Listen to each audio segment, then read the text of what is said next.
up, Tater Tots? Welcome back to another piping hot, deep fried, and extra salty serving of Couch Potato Queens, the podcast where the shade is thick, the wigs are questionable, and the drama is always well seasoned. I'm your host, Mackenzie, the queen of couch commentary, the CEO of Side Eyes, and the reigning champion of knowing exactly what the producers are meddling. And joining me tonight is my ride or die, my Kiki confidant. The only person who can out-snark me on a microphone is Dakota. Hi, everyone. And joining us in just a little bit, because they got off late from work, is going to be another guest. And not just any night, because we have a special co-host.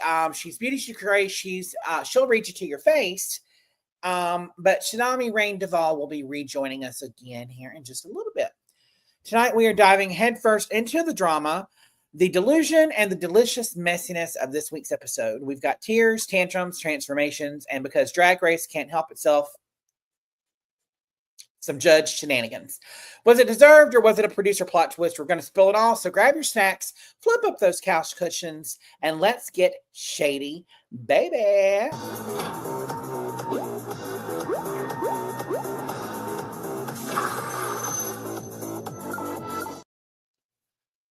So what'd you think of this week's episode, girl? Another good episode. They always save the best challenges for last. So I thought it was a cute episode. Yeah. Well, and I mean, in the beginning, they've got 14 other people there. So they have to, try to give us a little bit of insight into 14 different people. And that's in the 30 to 45 minutes, if you take away, the main challenge, and the critiques and the lip sync for your life, then, that's not a lot of time to fit that many people in.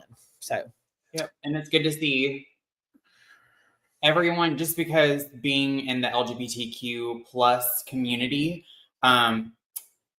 your blood family isn't always the ones that are there that you grow up with that support you. We as people in the queer community get to choose our families. Not everybody has the luxury of having a super loving, accepting, open family, regardless of whether they're in the Bible Belt like we are, or they're up north, or they're in another country. Not everybody is that lucky. So it's kind of nice to see, especially on a reality television, to see all the girls' family dynamics. Hey, Sean. Hi. Yep, I agree. And by the way, to anyone watching and that is of the transgender persuasion, happy Transgender Visibility Day. Oh my God. I'm horrible. I did not even know that was today.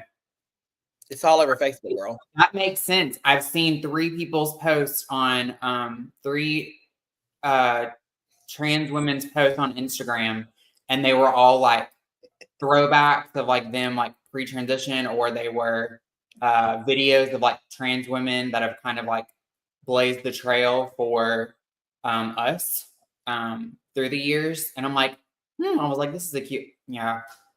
That makes so much more sense now. That was posted by the city of Birmingham. So. Oh my God, they acknowledged us? What? Yes, girl, they acknowledge. Okay, so let's get right into this episode. Tsunami is going to join in as soon as she gets home. So we are just going to slowly work through this. And hopefully she will be here soon. Sooner rather than later. So the queens enter. Oh, first of all, before we get started, we want to give a huge shout out to Queen Frank. Happy birthday, Frank. She turned 74 years old today. She is now considered an ancient hoe.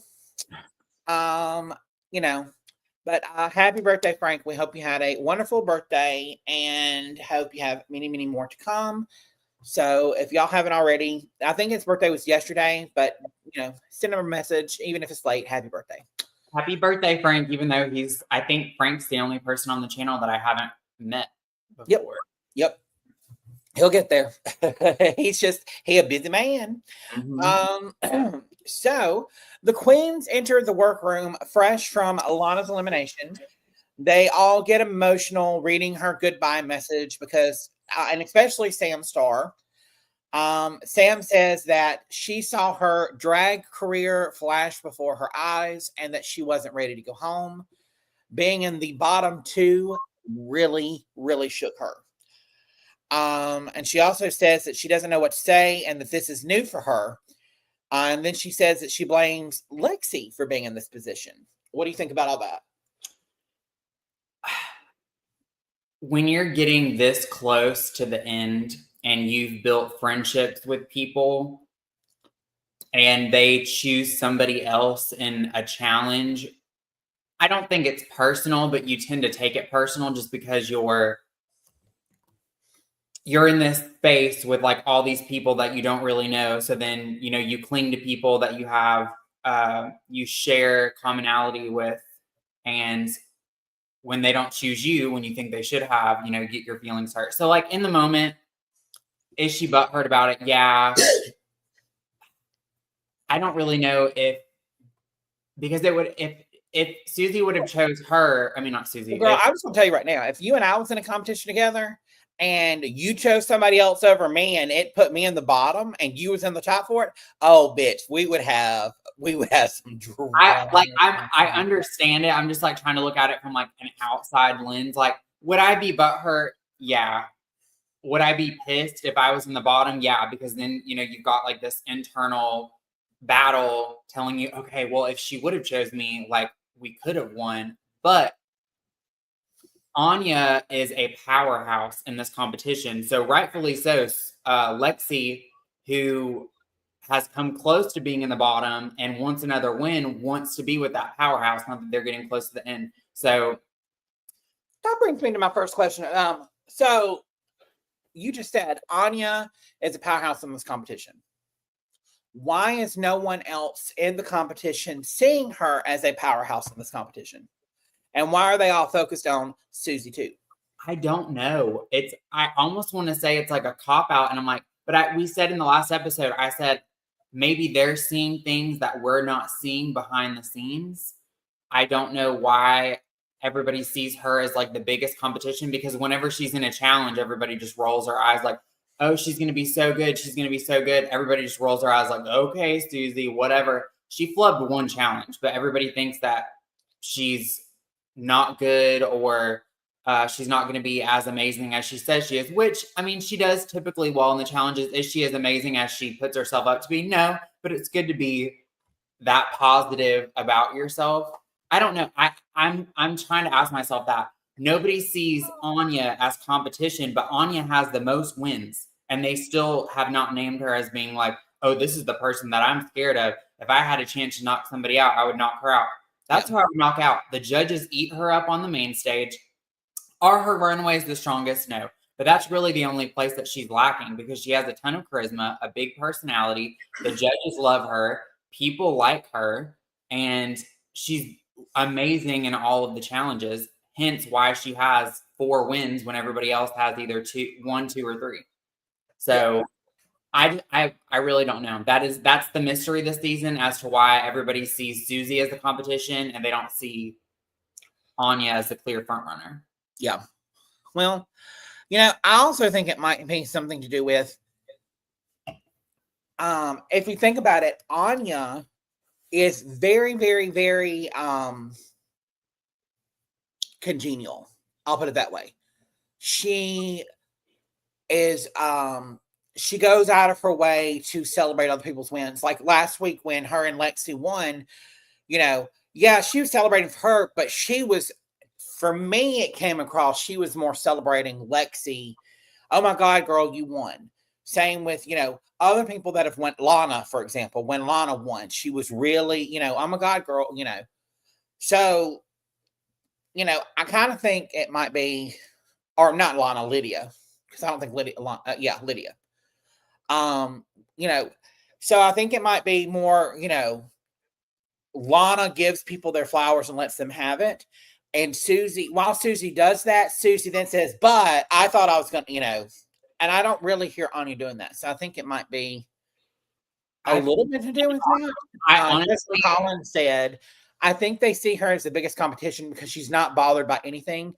She takes her critiques, and because Lexi is producing the season.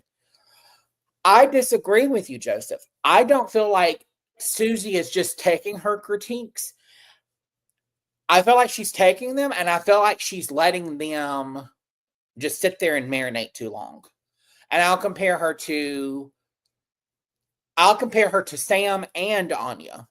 Both Sam and Anya, if they take critiques, it's kind of like Jinx Monsoon in season 5, water off a duck's back. They take it, it's water off their back, and they try to then use that as like ways to like push them up more. Whereas Suzie gets bad critiques, but she hasn't really gotten bad critiques, but she gets critiques and she takes them, but she's a theater kid, and I feel like she's sitting there and she's letting it marinate and stew, and she's just chewing on it more than she really should. And I feel like that might be something that's kind of, and I hate it because I want to see Suzie do good.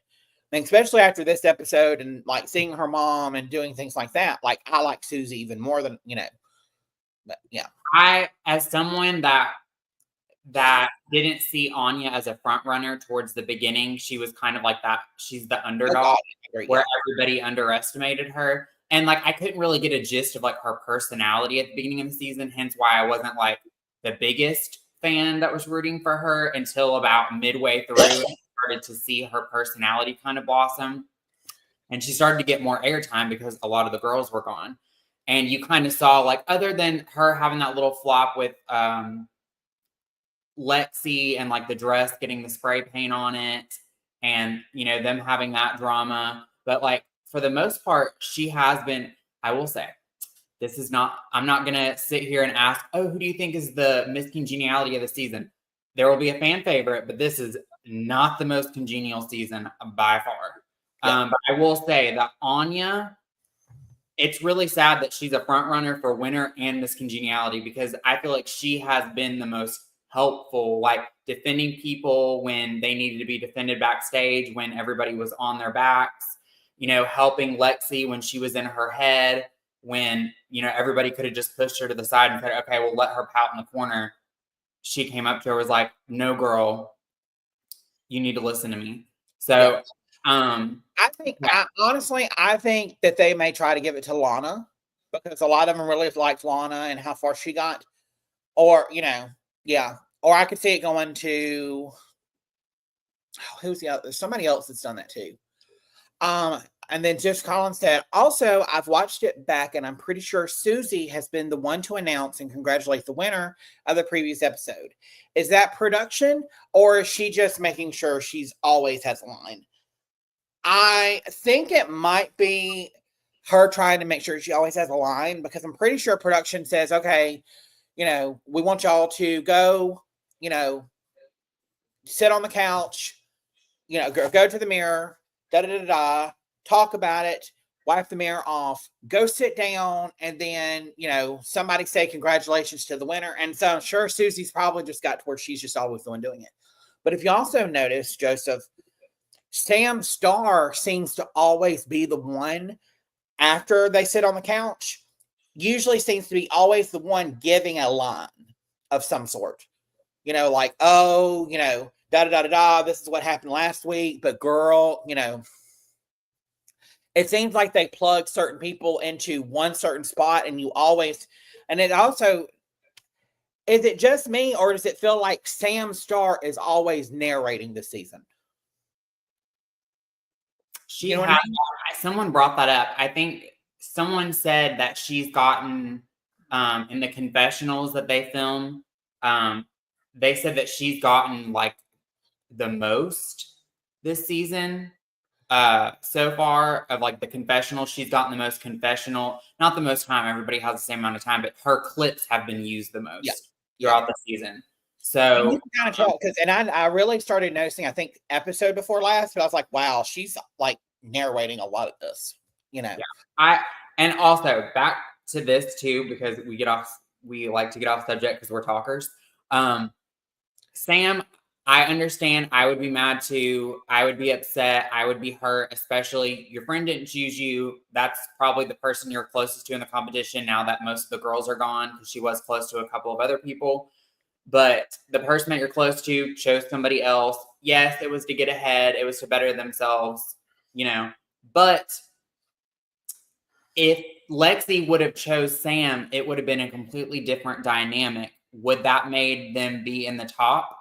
I don't know. I think Anya probably stood in a front runner either way because she's just good. So maybe Sam wouldn't have been in the bottom, but I don't think I don't know. I think it would have made a more interesting episode because I think Anya probably would have been able to get Lexi to get out of, or Lana to get out of her shell more so than Sam was. You know, Lana was so in that shell and so laser focused on this is how I'm going to do this and this is the only way to do it that I don't think there's anything Sam could have said or done that would have changed that. I think it would have probably taken Anya, you know. Yeah, I think Anya, I don't think if they would have changed the dynamic, I think Anya still would have been the winner with whoever else she chose to be as her duo. I really don't think that Sam and Lexi would have won. Maybe they wouldn't have been in the bottom, like it wouldn't have made Sam be in the bottom, but I don't think they would have won. Yeah. No, I don't think they would have won. Joseph Collins, I like what you said. She knows to put everything in quotable lines. I don't think they're as quotable as production does, but they're mostly funny. Sam, Jules, and Suzie are very well prepped. Yes, I agree. They're very well prepped.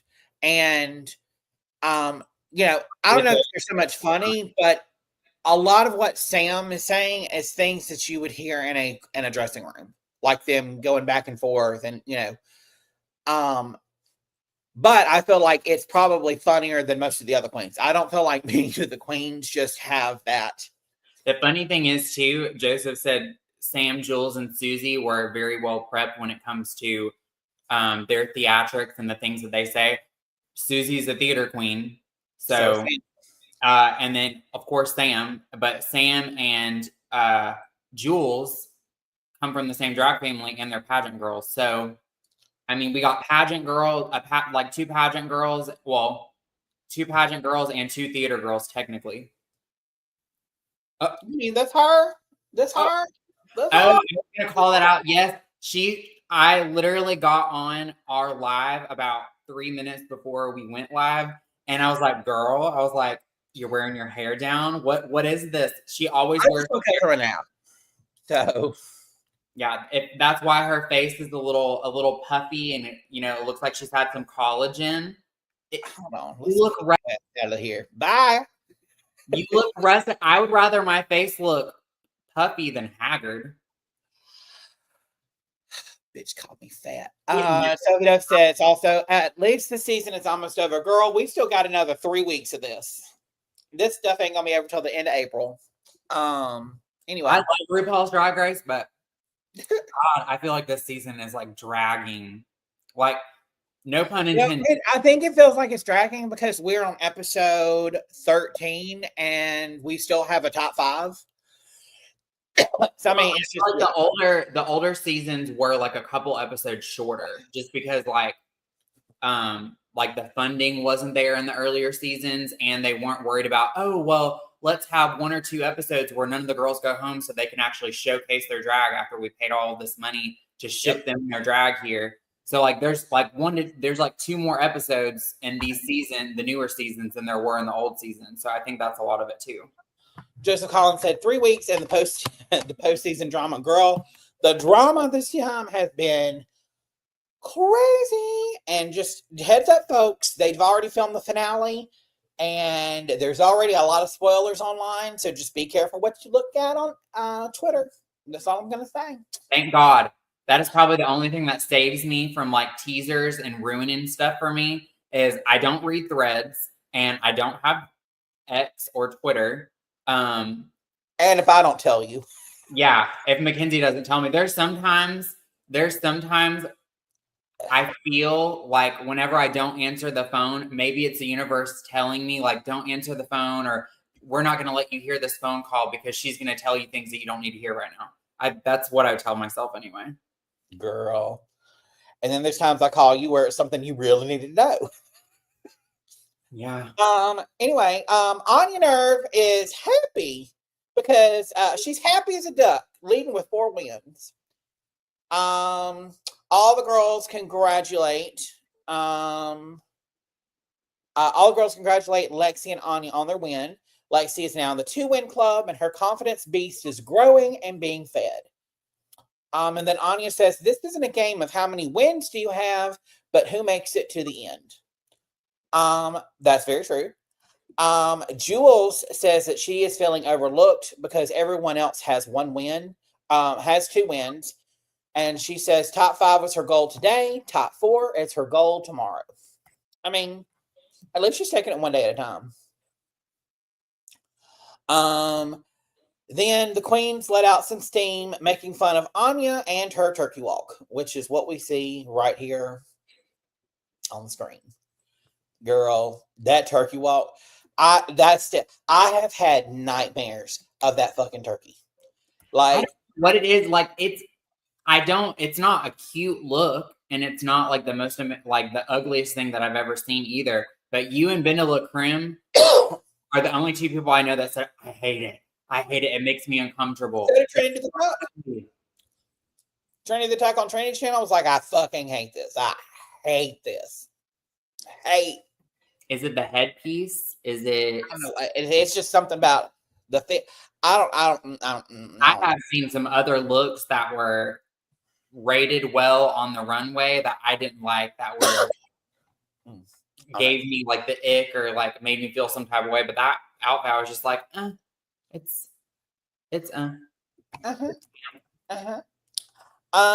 So the queens enter the workroom on the next day, and Sam Star is not in a good headspace and has been thrown mentally. They all celebrate their top 5, and then Suzie says there are 6 people there, because Sam Star's beard showed up this day. Sam is giving us a trade moment. Look, I've seen Sam Star around since 2018 or 2019. I have never seen Sam Star look like that. I've only seen Sam Star in person one time, and that was at the MKC ball last year. And of course, she was in drag, and I was like, "Oh my gosh, who is that?" I was like, "Mackenzie, who is that?" And there's like that showgirl. Did I not tell you? I'm like, that's Sam Star. She's gonna be on Drag Race one day. Did I not? She was. I picked her out because you have to know, like the MKC ball. There's like, gay men, lesbian women, straight people, like straight people, trans women, trans men, drag queens, drag kings, like the most colorful event that you could go to, like in Mardi Gras ball, by the way. Yeah. And they were having a performance on stage, and there was 3 drag queens, and Sam was the baby on the stage out of the 3. The other 2, I'm pretty sure, have been doing drag for 15, 20 plus years. And Sam just like had like this aura about her, like this star power that the other ones didn't. And she was so pretty. I was like, oh my gosh. I was like, she's so pretty. Like, I mean, are you sure that's not a real woman? And you're like, it's not a woman, girl. No. That was a man. That was a man, Maury. So Mackenzie knows Sam outside of this because Sam is from Leeds, Alabama, which is a hop and a skip from Birmingham, where Sam actually performs. Yeah, Mardi Gras crew, and then that's my picture from the Mardi Gras crew. Yes, she was reigning queen for more than a year because technically, yeah, more than a year because of COVID and everything. Yeah, but yeah, I felt bad for Sam because but yeah, that was sad. Everybody, even the most perfect girls, have an emotional moment on this season, and that's kind of what production wants to see anyway, because it's good TV and being vulnerable makes you more likable anyway.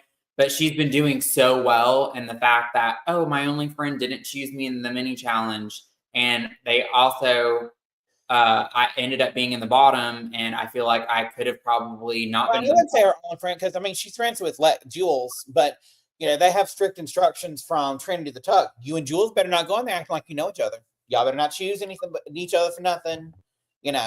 So I mean, yeah. I feel for her. Like, I'm sure in that setting, when you're all pitted against each other and, production's just trying to get good TV out of you, it's probably very isolating. Like, I could only imagine. So I could feel why she's probably a little bit in her head right now, which she has a right to. I mean, look how Lexi's been in her head almost this whole freaking season. So hopefully, I don't remember if anybody really offered her like a lending hand. I don't even know if she really showed that she was upset, other than in the confessionals. But Joseph Collins said they like a vulnerable moment for the Emmys, and they'll take a face crack for the clicks, though. You're right. You are right. And Joseph Collins, I thought you were going to come on here with us one week and talk about Drag Race, and you have never reached out to me. So what's up with that, girl? Mm-hmm. What's it? We only got 3 weeks left. Let's see. If you want like a demure moment, we can just do like the voice, like the voiceover. Like, you don't like, we'll just post a picture or like an avatar, and you can do a voiceover. You don't have to actually be on camera if you don't want to. Here's a close up of Sam. I forgot I put this in here. Yep. Sam looking cute. He is given a freshman at high school that just started growing facial hair. Just said, I'm busy making calls for the Wisconsin Supreme Court race. Girl, I wish I lived in Wisconsin right now and could get $1 million check from Elon Musk. I'd lie to him and tell him I was going to vote one way for $1 million check. Huh? Oh, girl, yeah. Elon Musk was going and giving, voters $1 million if they'll go and register to vote. Why is like Wisconsin one of the states? Girl, I mean, it's illegal.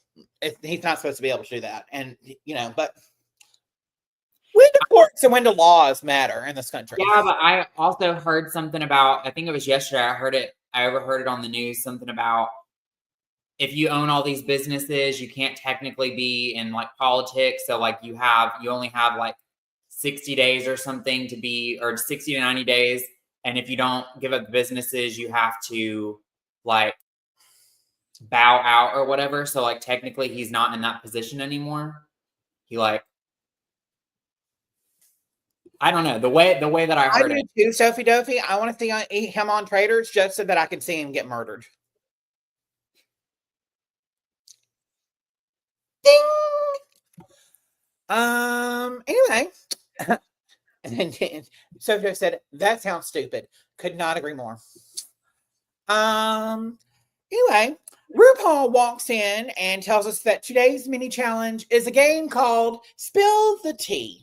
She asks a question and they all vote. When it matches, the majority get a point. The girls are, we're so excited. Yes, mommy. Question number 1, which queen's personality is most like a box of chocolate? You never know what you're going to get. And the majority was Lexi and Anya. I would not have gone with Lexi or Anya for that. I would have gone Suzie Toot on that. Because I guess they're saying personality. But like, you never know if you're going to get on point Suzie or if you're going to get off point Suzie. So basically what they're saying is like, which one is whose personality is all off the walls, or you never know what's the one you can't really. I mean, I guess that is Lexi, because Anya is either quiet and in her head and focused, or Anya is all up and trying to be the daddy of the season, and daddy by like are you okay? Do you need Well, we know that Sam is a pageant girl. She's very like meticulous and organized. We know that Lexi's just like all over the place. And we know Anya is a little bit more laid back with her approach because she knows exactly what she's doing. And then we got... If anything, I feel like it should have gone to Lexi more than Anya. Yeah, I probably would have chose either Lexi or Suzie, because Suzie's, even though she's method, you never know with her because she's a bit delusional. And then of course Jewel Sparkle, she's always just gonna be like super hyper and girly and glitter and fun like all the time. So like we already know. Like we know Sam and Jewel, like we can read them like a book. Like we know their personalities. I would probably say either Lexi or Suzie is what I would have said. Next up, we have which queen is most likely to fake an orgasm in the middle of a crowd? And everyone decided Jules and Lexi. However, Suzie too voted for herself. And so RuPaul says, Suzie, what's your orgasm, a fake orgasm sound like? What the fuck? It sounded like she was having an aneurysm. She was having a stroke. I need some backstory. She does not give super loud, like super loud, all eyes on me. Let me do something to like call attention to myself, or like she doesn't give like sexual energy. Like I would not have said Suzie. I would have said Jules or Lexi. That's who I would have said. Like, I think I believe Suzie's, for those who didn't see it, Suzie Toot's fake orgasm was more like, No, it was like one. It was literally, what would you do? Suzie's like, and it was literally. It sounded more like she was passing a big turd, like a big fat giant log that just got stuck in there, and just like, music neurons. Oh my God, what did I walk into? We're talking about Suzie Toot and her fake aneurysm, or her fake orgasm sound. Oh dear. Well, we know that Suzie is delusional. So the fact that she thinks that she would have been the one to just like in the middle of a crowd call attention to herself and like fake an orgasm in public. I'm just gonna say, and I'm not gonna go into detail. I'm just gonna say I've had many orgasms, and I have never had an orgasm that sounded like that. If it's not you need to get some liquid going. You need to get something back up and Alyssa Edwards trying to have an orgasm and everybody looking at her crazy, and then Coco Montrese showed her up and showed her what a real one sounds like. Next up was which beast is most likely to co-star in Godzilla versus blank? And everyone declared Suzie Toot as the beast at the competition. And is that a compliment or a read? I think it's both, because they know she is the theater queen, and out of everybody, her drag is probably the most beast-like. On tour, which queen is most likely to search for the best little bathhouse in Texas? And everybody voted Sam. I was like, I guess because I don't know Sam personally, I was like, oh, is she a little hoe? Like, look, all I'll say is she got a Grindr profile, and I used to see it all the time when I was in Birmingham, and she would be on all night long. So, allegedly. Then let's see. When visiting New York City, which queen will look for the after hours bar? All the queens said Lexi Love. Because she is that drinker. Yep. Majority, let's see. Which queen is in danger of going home next? Everyone says Jewel Sparkles. And there's awkward silence. And I think it's a little bit because she was in the bottom last, or no, she wasn't in the bottom last week. She was in the bottom the week before last or something. No, she wasn't in the bottom. When was she in the bottom? I don't know. It's probably because she only has one win. I'm guessing that's probably most of it. Is everybody else says, oh, the however many wins you have doesn't really matter. Yes, it does. Jules was in the bottom episode 10, so 2 weeks ago. Okay, so she's in the bottom once, and she also has one win. Even though she has been in the top many a times, she only has one win technically. She's only been in the top once. And she's been a win. Yeah, one win. 2 bottoms. At this point, Lexi's got 2 wins and no bottoms. Anya's got 4 wins and 1 bottom. We'll find out more about that. Then Sam's got 3 wins and 1 bottom. So honestly, out of everyone, Sam and Anya are the most neck and neck right now. Susie's got 2 wins and no bottoms. But her wins have not happened for a long time. So, anyway, Anya wins with 10 points. And she gets a cash prize of $2,500. So RuPaul then announces that the stakes have never been higher. And, there's no greater pleasure in life than being a drag mother. I would disagree. That it has changed her life, blah, blah, blah. This week, we're going to be having a makeover challenge. Welcomed Sam Star's mom, Leslie.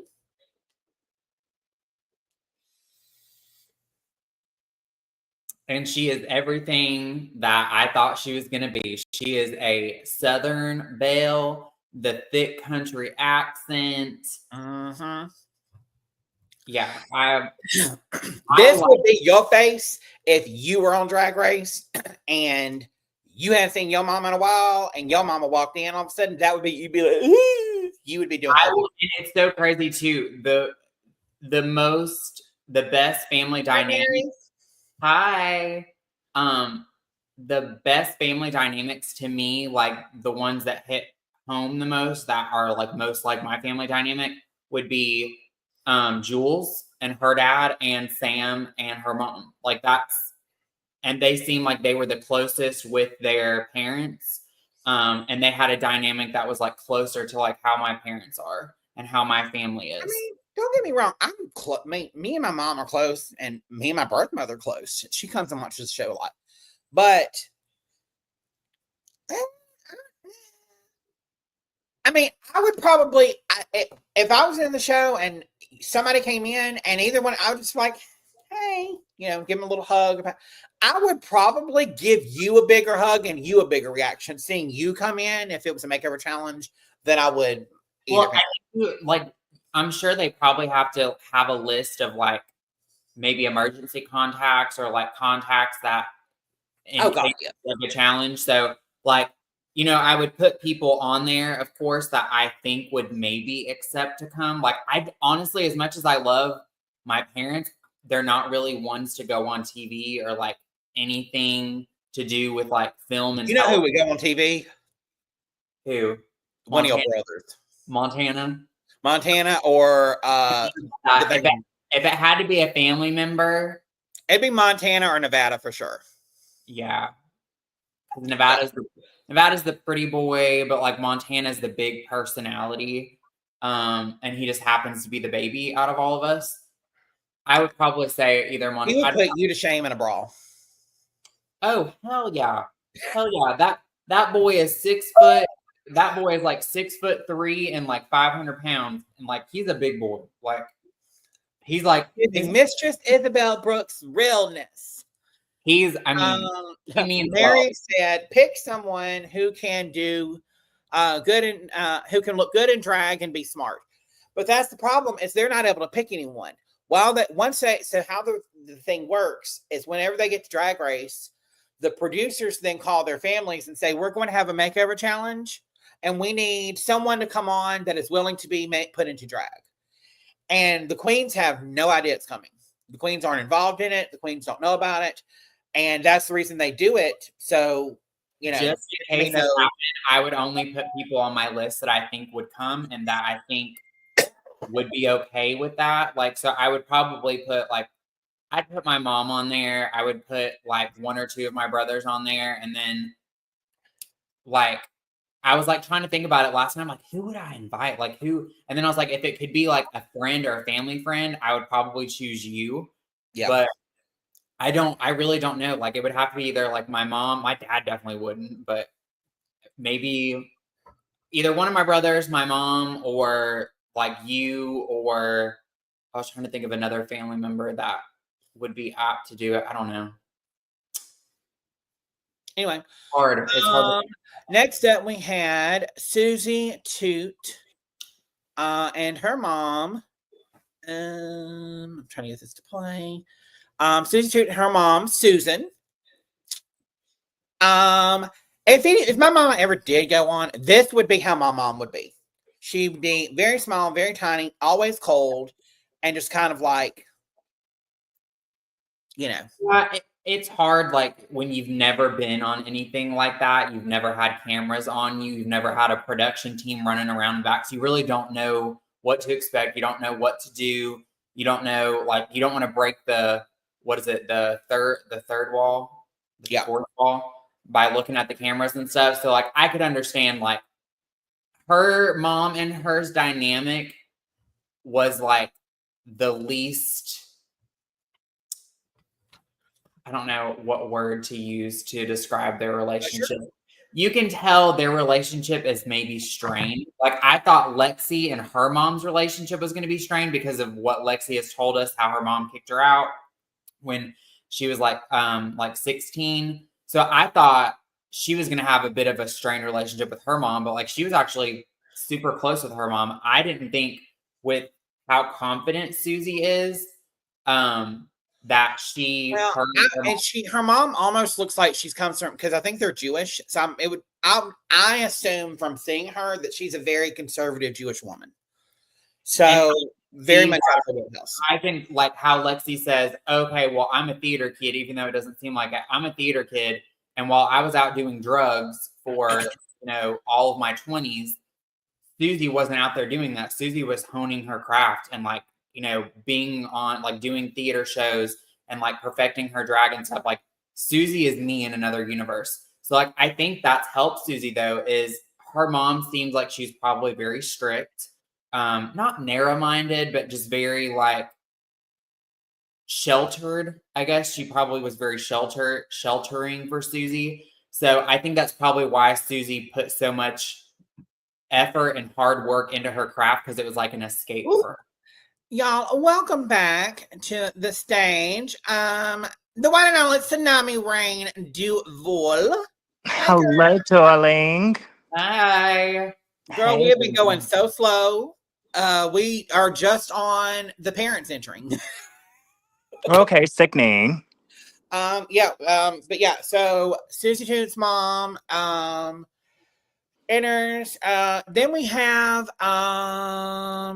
is it Andre? Anya Nerve's dad, Andre, who fresh out of prison.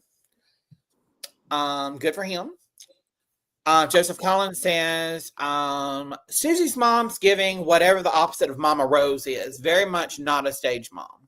Yeah, I'm not going to say that she was like, maybe like one of those like parents that wasn't like super accepting. I think she's always been supportive of Suzie and loves her child. She probably is just one of those moms that she doesn't understand Suzie. Like, she doesn't connect with Suzie on that level like some of the other parents are.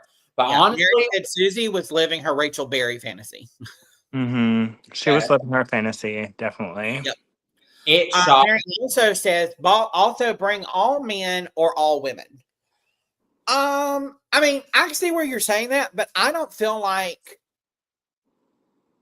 like having a woman compared to having a man is harder, because women already know how to walk and do certain things, and it may be a little bit easier for them to outshine, but it's harder to put a woman in high horror drag, because a woman wants to be pretty, so she's already got these preconceived notions in her head of, because we've seen women get made over before, and they're like, no, I don't want that much makeup. Oh, no, I feel like a clown. So I agree and I disagree. Like, I agree it could be an unfair advantage where you have someone's having to make over a man who has a very masculine aesthetic, which they're used to doing on themselves anyway, versus doing a biological woman who has softer features. But honestly, the two dads, Anya's dad and Jules' dad, shocked me. Like, Jules and Anya's dad got into it. Like, they were so excited. Like, very, very manly men, and they were super excited to do this. We got some video.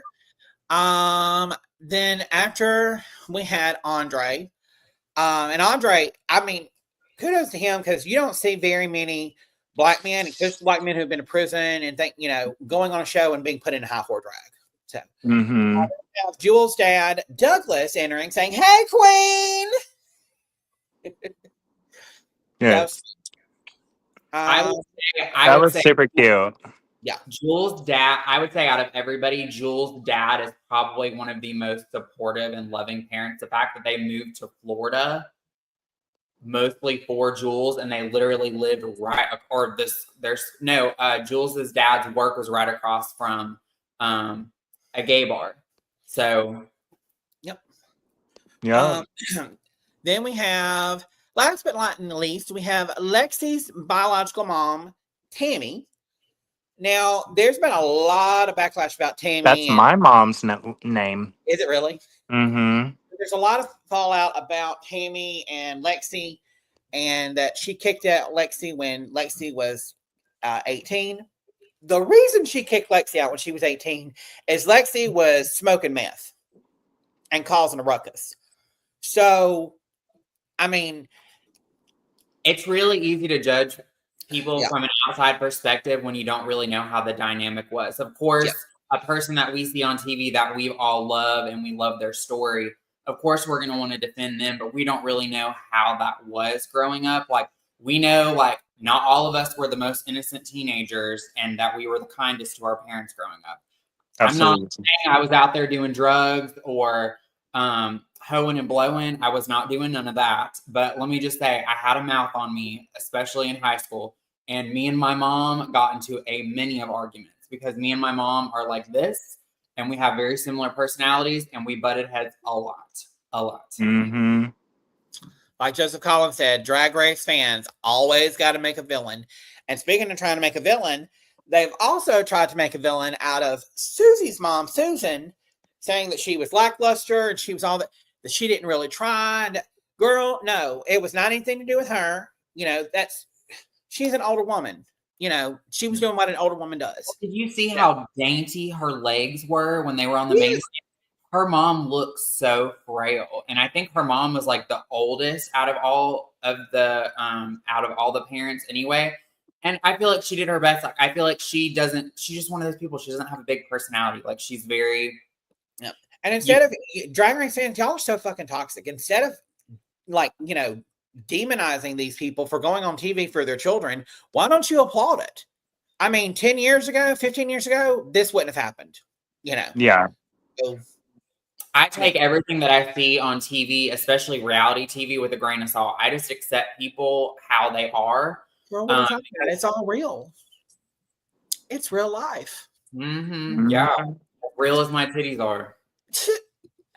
Anyway. I love you, Dakota. You're so real. I love it.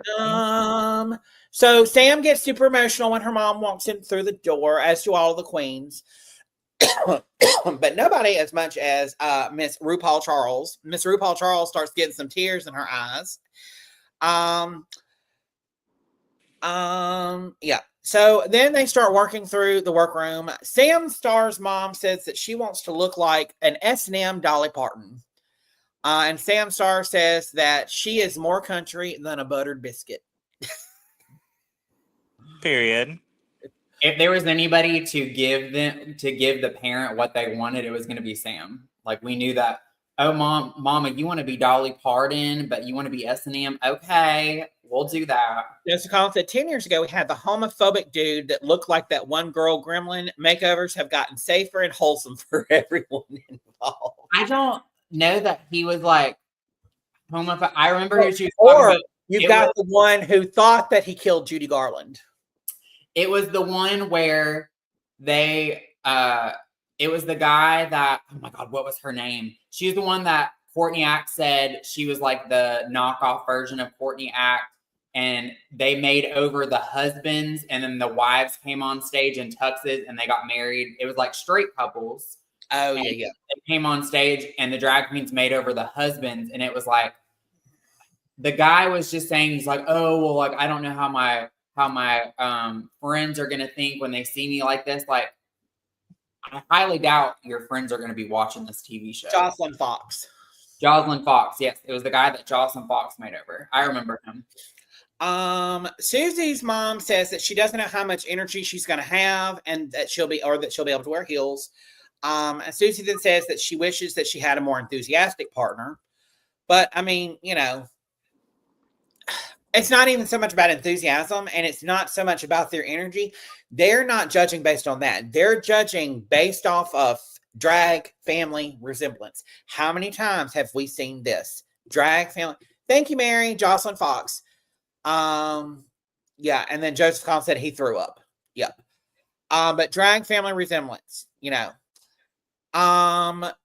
Then we get Jewel Sparkles and her dad, and the first thing he does is he wants to put on hair and titties. And then he puts on his titties, and then, honey, he starts strutting, walking them titties. Jules and Anya's dad, they were loving those breastplates. And Anya's dad likes it so much, he wants to put his titties on. If either of them are missing a breastplate in the next couple of months, they took it home to. We know exactly. They kidnapped them, honey. Yes. Girl, and those, you can ask Tsunami, those some high quality breastplates. Cheap, love them. Do you think that they're theirs, or do you think they were provided? No, they're provided. Yeah, because they fit their body like perfectly. Like, you know how some girls will get like the cheaper breastplates and it's too narrow. Like Willem said, it looks like a Muppet on their chest. Like it's too narrow and the boobs are like too close together. Well, but most of them are wearing, like when they do it like that, it's like a smaller and it's like a bib. It's like a collar that just kind of goes around the neck and sits down straight. Yeah, like they've still got like they have to put it on and it's like they're wearing a shirt. And I think that's the one you have, isn't it, Tsunami? What did you ask? I'm sorry, you cut out. Isn't your breastplate the one it's like you put it on like it's a shirt? Yes. Yes. Honey, it don't flop around except for you could go and dive into a swimming pool and swim with that sucker on. And absolutely. Oh, Dakota has frozen. Huh? Oh no, she's on her phone. No. I was just living my Dakota fantasy the day before last. You know, I had to put those babies on and I was just looking like that right there, honey. Oh, yes, honey. Oh, Miss Tsunami. Hold on, let me see if I can. I'm sorry if y'all like I live. Don't be sorry. I'm wearing a low-cut dress and I was afraid that I was gonna have a nip slip. So I was like, let me wear my sticky bra just to like cover the nips up or whatever. And because it's so silky, it just keeps coming out. So girl, I just try to have to keep up with you. Really. I mean, you're just a goddess. Well, hold on. Now we're gonna talk. Hold on. Let's see. Share. Like, just put me and her in a picture together. Like, stun. Come on, Miss Tsunami Rayne. Girl, right? Tsunami this weekend. We're trying to keep up with you, girl. I was, do you know Madeline Hatter? I think that's her name, from Dragula. Yep. You know her profile picture where her hair is all like that? That was my another inspiration, definitely with my drag makeup. Yep. Oh my gosh. Girl. And the leopard. Snack. Thank you. And I think get you a man that is super masculine and giving you boy out of drag, and then gives you like the fiercest woman in drag. Get you one of those. Honey, I believe I know who you're talking about. And that's all I'm gonna say. Get y'all a Tsunami. Let's see. Jules. Anya and her dad, we find out that her dad has been to prison and that he missed monumental moments in her life. And then he says that he wants to be called Roberta Banks. And I'm like, why would you want to? I would go with Robin Banks. If you want to go with like a name about Robin Banks. There is a queen named Robin Banks. Yeah. So, yeah. Then we find out that Jewel Sparkles, she reveals that her brother was killed in 2022. and that this was an opportunity to bring her family together and to actually be happy about something and, you know, rooting behind something, you know, and having something to look forward to. Right. I completely feel you. Been there, done that. I just love I love the challenges where they bring, like, instead of like family members back, because you really get to see the family. We were talking about at the beginning of the episode, you really get to see the family dynamic and like the people that kind of shape them, because in the LGBTQ community, we don't always have the most accepting and loving families. You don't always get that luxury. So it's nice to see like all the girls by like people they were, what is that? Find me a straight man that wouldn't look for an excuse to play with titties. And I also have to say, like, you know, having this happen so into the season, you know, when they get there, they have to put this front on. They have to be this, you know, I am a bad bitch.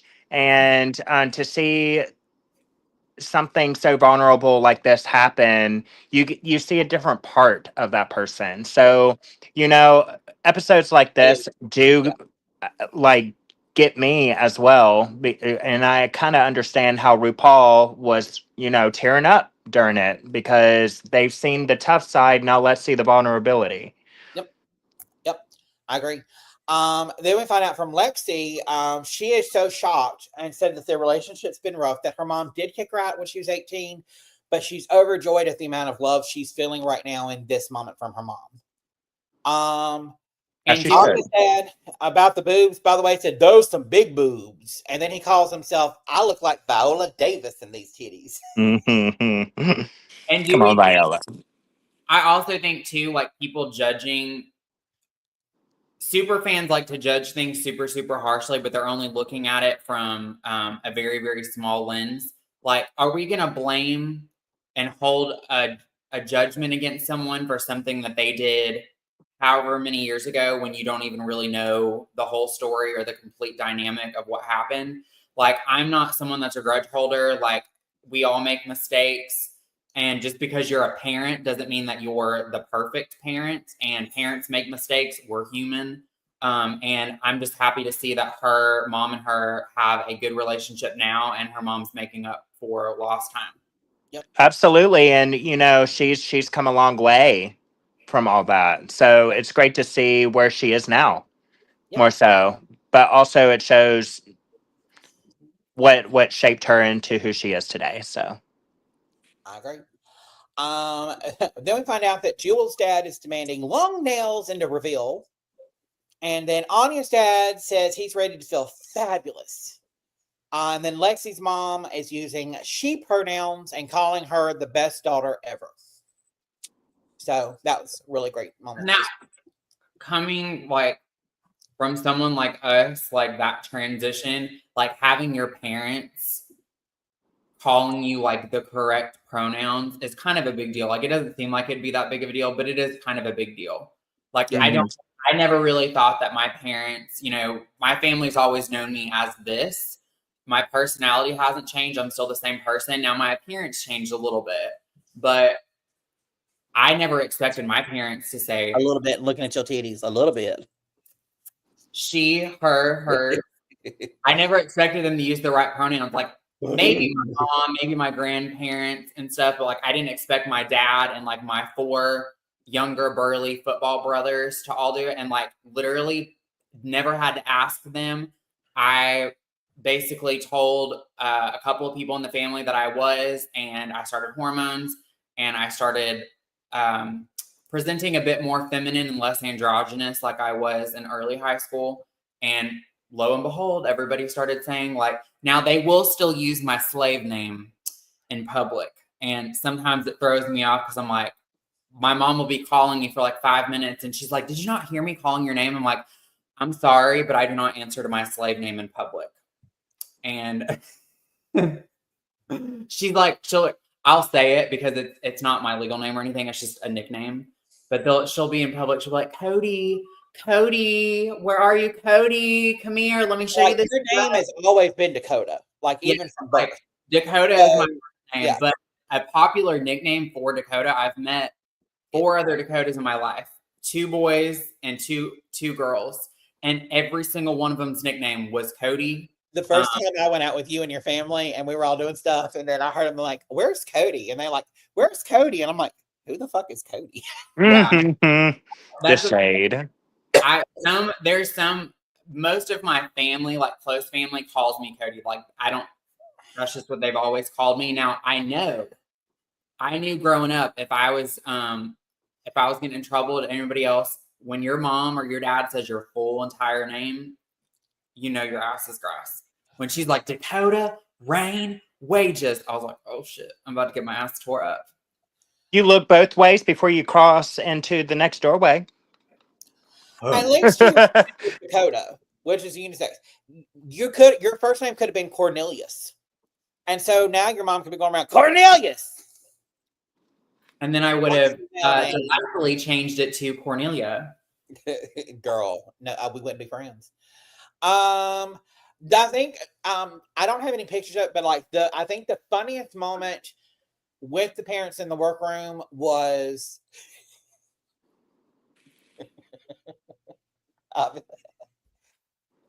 when they're putting them all in makeup and they're sitting there, and then Susie's mom is sitting right next to Sam's mom, and Sam's mom turns around and goes, "Oh, you scared me."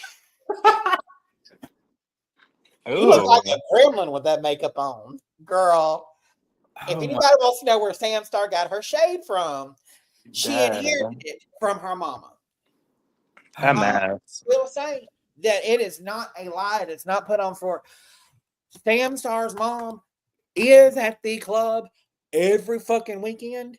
And when I tell you, they live on a lake. They live on Logan Martin Lake or like around that area.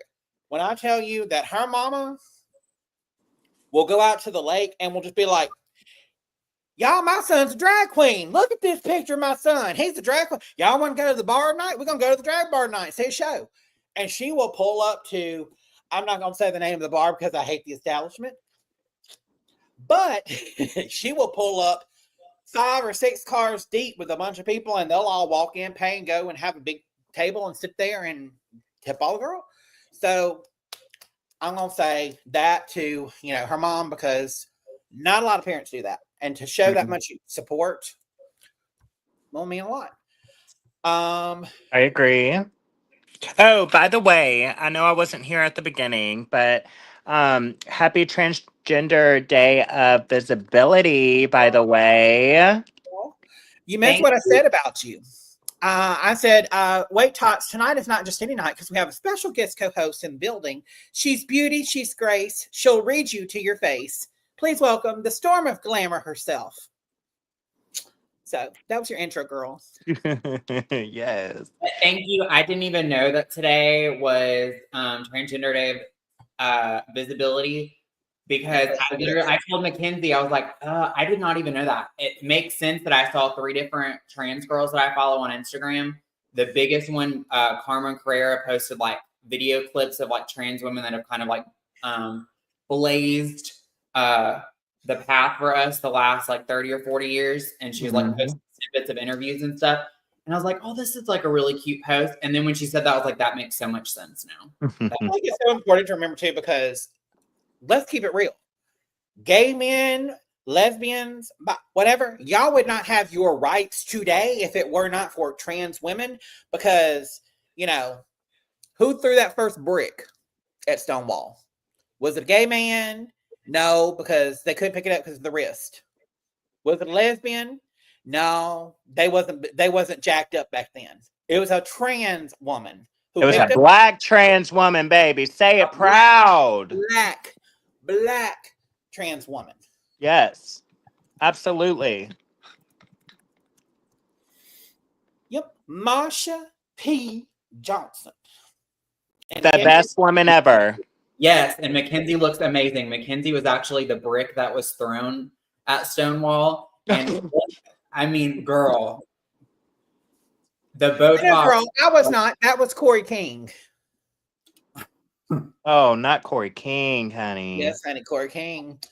Happy Tea Day for all of our amazing trans people. Thank you, Absolutely. Mary. Our rights were paid by trans women throwing bricks at cops.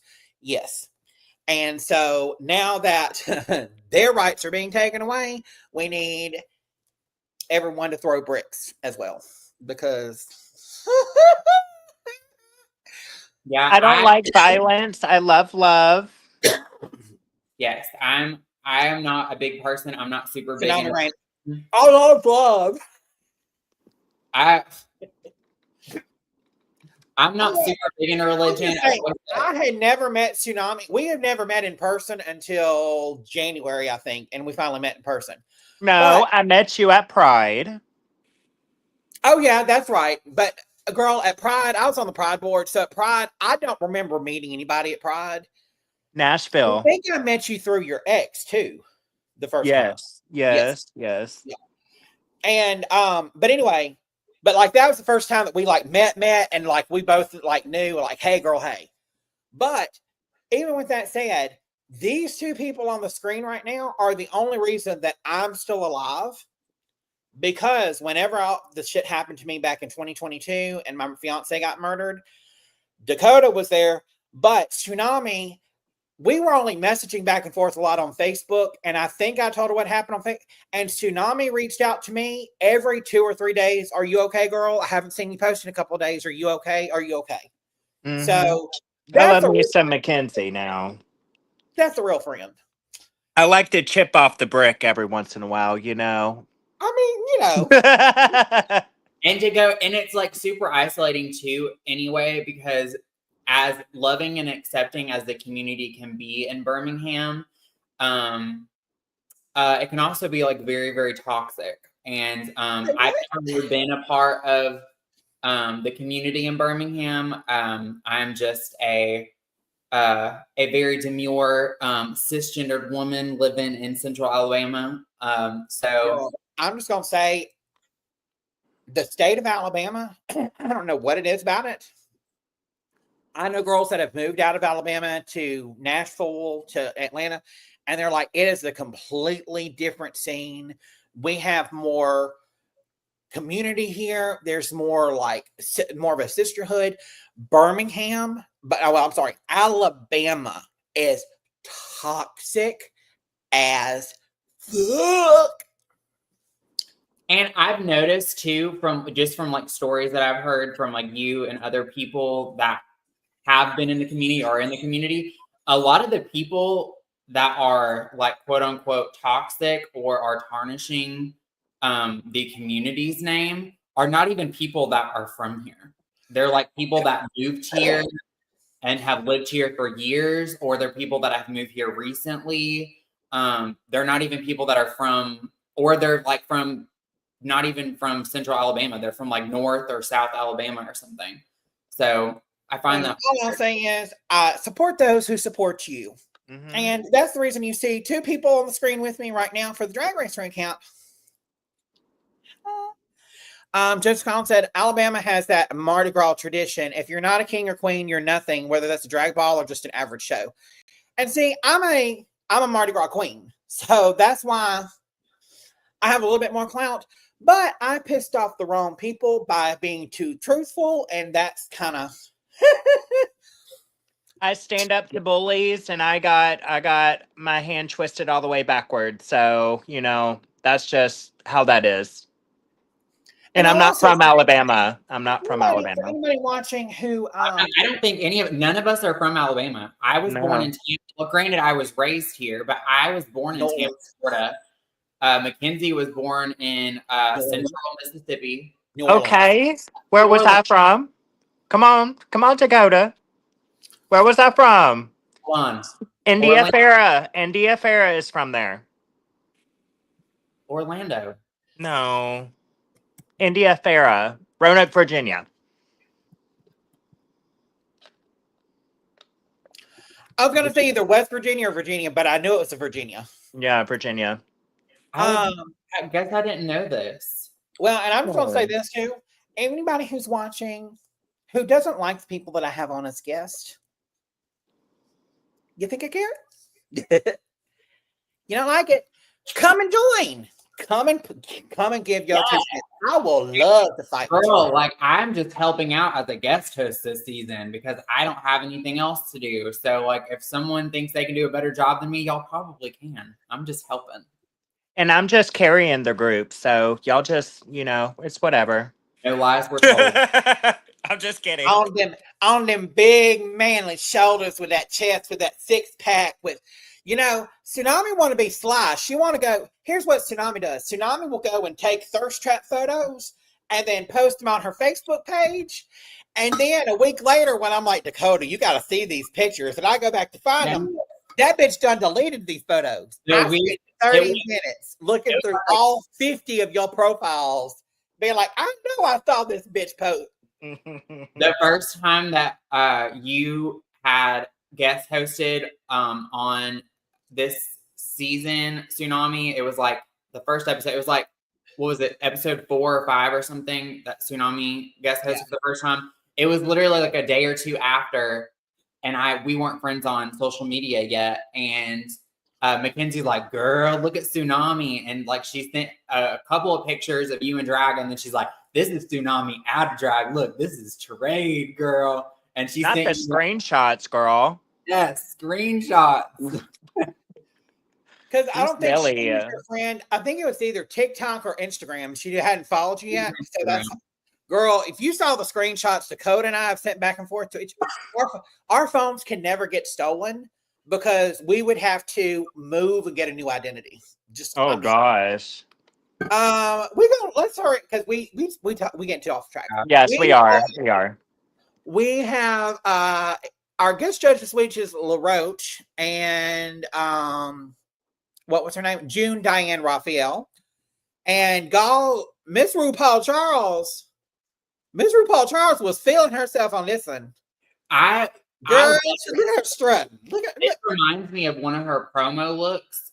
Maybe for like season, was it 3, 4, or 5 or something? She was in a gold look, and I think it was like a mini dress with high-waisted boots. That's what this is giving, and I love this. Even if it's like, oh, she feeling herself. But I like, look at her pose here. I like old school Ru in a gown, but I really like this. It's simple, but it's chic. I love this. I like how she stepped out of the box. I was born in Birmingham and got out young. What? We're going to have to talk more about this. I need to know when you got out. Oh, and to answer Mary's question too, before we get back on topic, yes, I am the oldest of 5 children, and I have 4 younger brothers, and they were all football player jocks, and I was the theater kid. So you played football for 1 year? Yes, I did. My freshman year. Yep. I played baseball 1 year, and the boys have been obsessed ever since. Period. Obsessed is the word. Obsessed is the word. Come on, yeah, I thought RuPaul Charles looked fucking amazing. First up, we have to the stage Lexi Love and Mimi Lovely. Okay, this is super cute. Can we talk about these outfits? Very, very, very very revealing, and I just can't get enough. The only thing I don't like about the outfit is the corset being so white that it's a different color really than what the bra and panty set is. It takes it just makes her look heavier in the midsection, and she's not heavy there at all. It gives me like S&M meets the best little whorehouse in Texas on Valentine's Day. That's kind of what it was giving me. I think they're cute. But other than that, I fucking love it. I do. I do. Yeah. I do get what they're saying. I don't see so much a Drag Family resemblance as it looks like 2 sisters went out and got makeovers. 2 sisters got a divorce. They would have used their divorce money to go and get a facelift and get some plastic surgery done, and they're at like a wellness retreat looking for sex. If they would have wore like either the same lip color or they would have had similar headpieces, their headpieces is kind of what threw it off. It's the wig and the headpiece. If their wigs would have been like color, like the same style, but just a different color.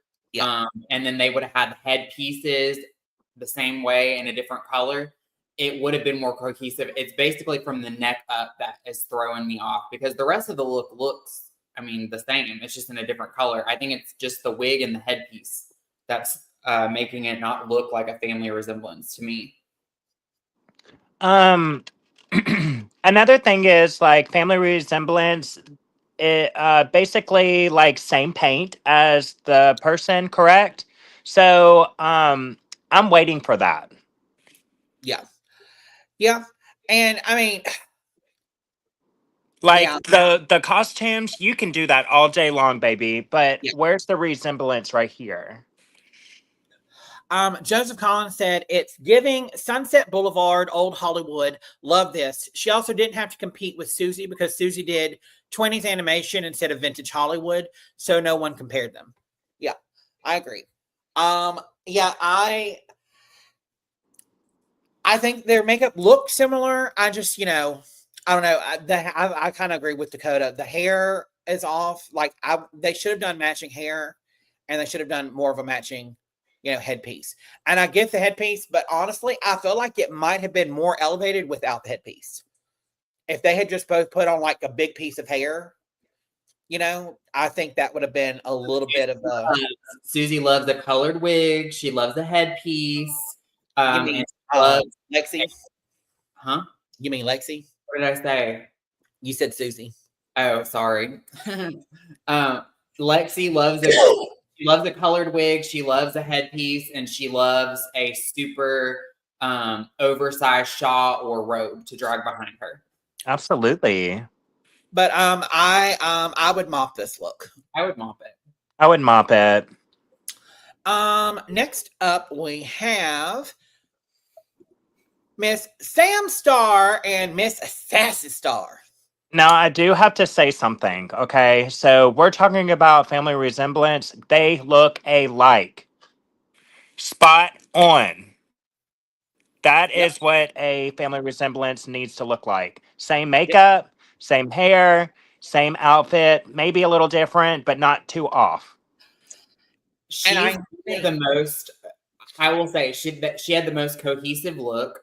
And I would say, like, out of the top 6 right now, well, top 5, that Sam is probably the strongest makeup artist because her face is always stamped. And even though her makeup looks, pretty similar, other than like her change in the eyeshadow color or lip color, she has her look down. So I kind of knew that the makeup was going to be good. I was wondering about the outfits, like what she was going to do, which she usually turns out an outfit anyway. But this is probably, for me, this is my slay of the day. I love the concept. It was the most cohesive. Their makeup looked identical. And she kind of like took what her mom said along with like her own style and like threw it together. And I loved it. And her mom like really played it up on stage too, which I loved. Yep. Yes. Well, and it's not all about how she plays it up on stage either, because some of them may not be as physical as others, but you can tell, like when she was putting this on and she's like, it doesn't fit me. You need, she was talking about in the workroom, you need it, did you get the edits done so it fits? And I don't know this for a fact, but I'm just throwing this out there. I think Sam Star knew there was going to be a makeover challenge. Well, I think let me stop. Her and Jules were the most prepared for this challenge, but on opposite ends of the spectrum. Jules brought something that was just we'll get to her in a minute. Sam brought something that probably could have fit pretty much any body type and just needed to be edited or altered, which she's able to do.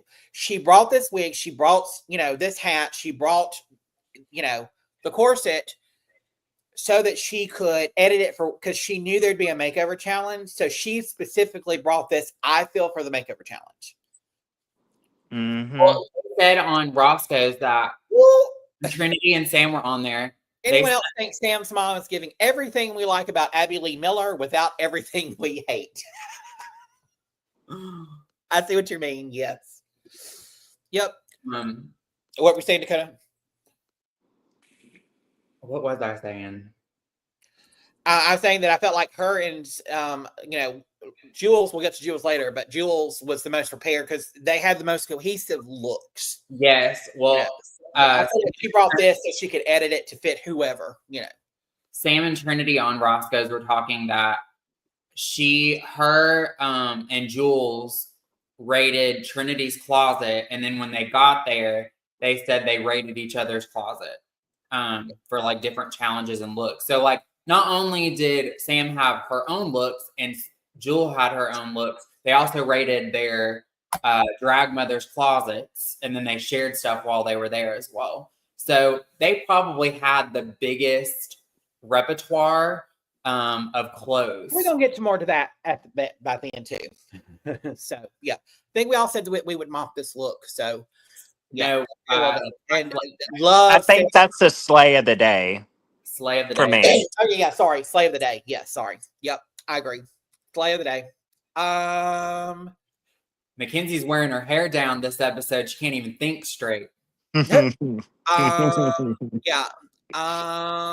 Next up is Suzie and Queenie Toot.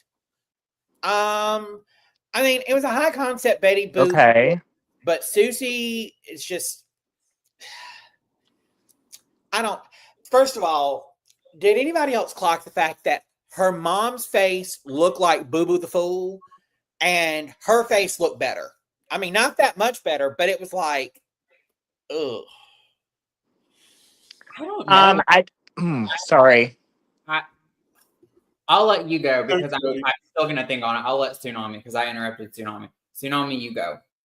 So I do have to say, the skirt really.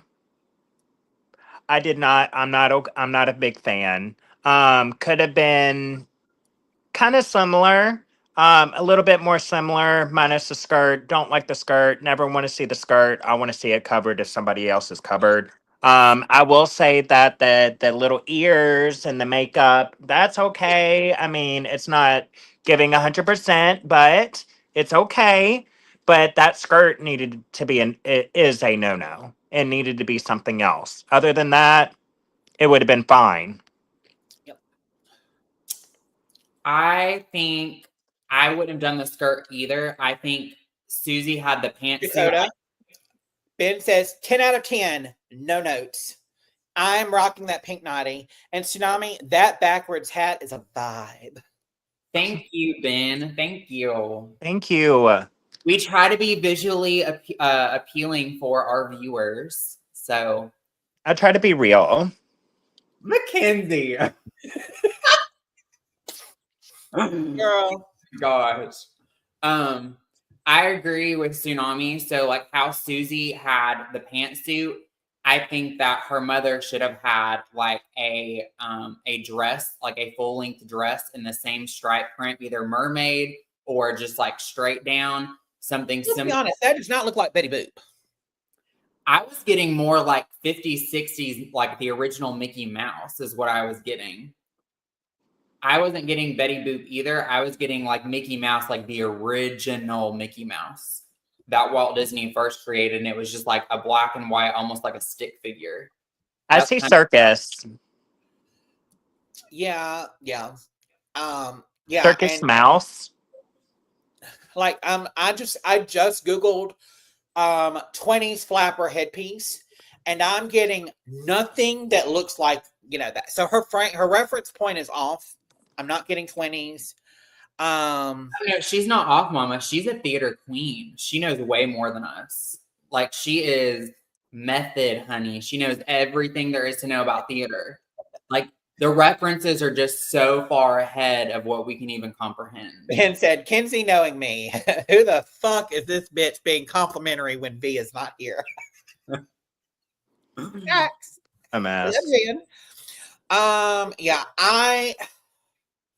It's sad when our guests are nicer to me than Kenzie is, and I'm supposedly her best friend. That's how you know I love you, when I read you. Oh, hello. I try to tell people that, but they get butthurt. Joseph Collins said, I don't agree at all. This is pulled from the Minnie the Moocher cartoon. It's giving the illusion of stretchiness, cab cowboy realness. Okay. I did not hear that reference. I just heard this is giving 20s flapper realness is what I heard. I might be wrong.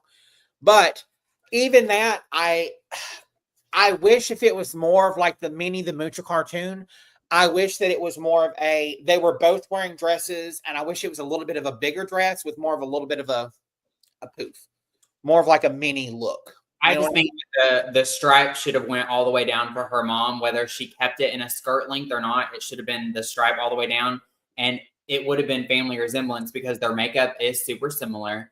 They've got the headpiece, and then, which I understand why she did the black skirt, because Susie's got the black sleeves, and then her mom's got the striped sleeves. So they were kind of like trying to be a bit monochromatic with that, but yeah, I just feel like her mom, because her mom, look at her mom's legs. They're smaller than my forearm. They are tiny.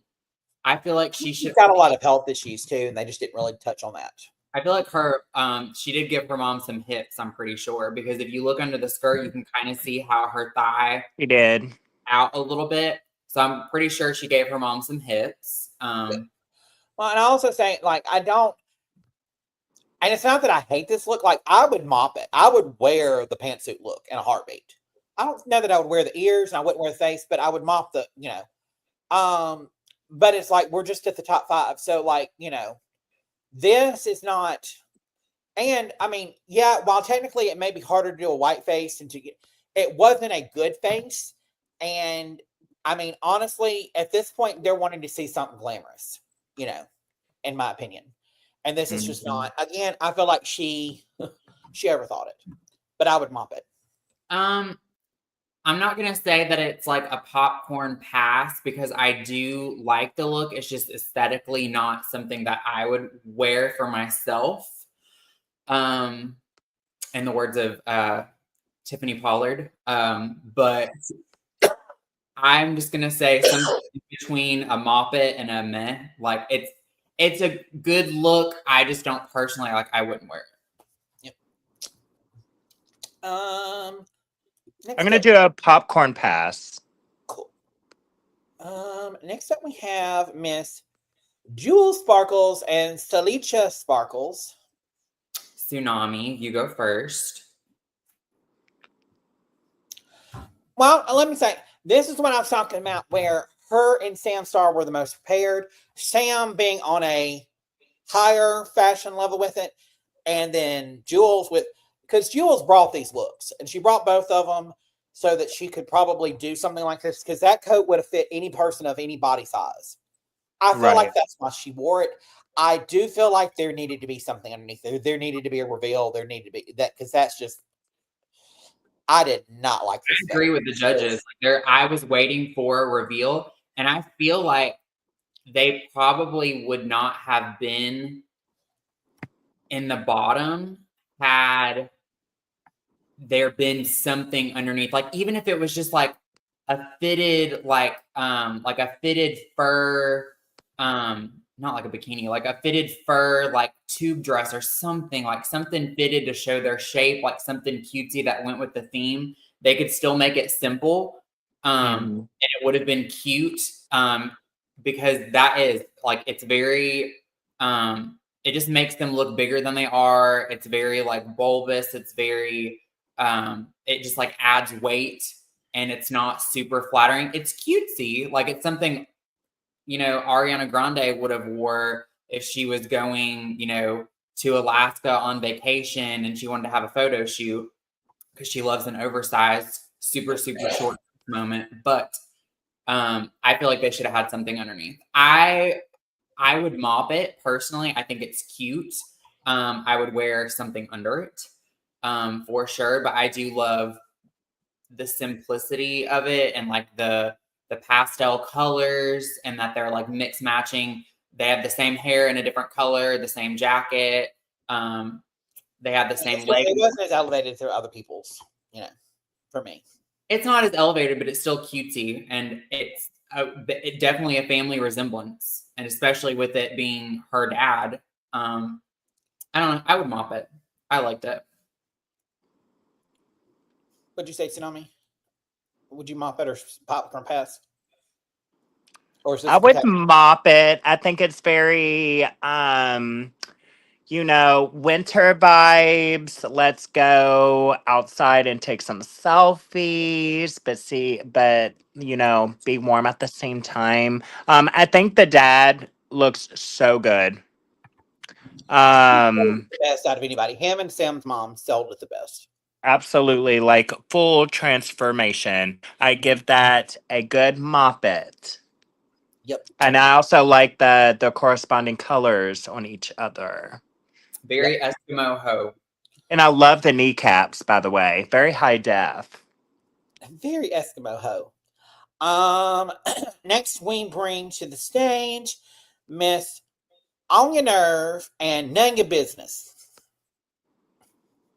Okay, is it just me or was her dad giving me Patti LaBelle in the face? Look at Patti LaBelle back in the 80s when she used to do the big hair and like a ton of makeup and stuff. Her dad was giving Patti LaBelle in the face. That's as soon as I saw her, like that is exactly who I thought of in the face was Patti LaBelle. Girl. But no amount of face could save those fucking dresses or those fucking wigs or those fucking him looking like a truck driver walking in heels. I get it's his first time, but I've seen truck drivers put heels on for the first time and walk better than that. Like, instead of wearing titties, you should have been wearing shoes for 2 days. I said it last week. My bottom two, who I thought based on the makeover, we knew it was going to be a makeover challenge. I said Anya and Suzie were going to be in the bottom because I felt like out of everybody, they were the weakest when it came to like fashion and like makeup. So I haven't been 100% right on who I thought was going to be in the top and the bottom at all this season, but I've always been 50%. So Anya was bottom two. I didn't see Jules being there, but I'm not. I didn't get family resemblance. I got more besties hyping each other up in a club bathroom energy. Girl, you fine. No, girl, you fine. Girl, no, girl, we both fine. Like that's what I got, and that's not what the assignment was. I love her dad's like energy, and I love their relationship that they showed on this episode. But it's gonna be a couch catastrophe for me. Yeah, it's couch catastrophe for me too. Tsunami. Mary says, "Very Lux and Lana." So, okay, for starters, I know the hairstylist that made these wigs.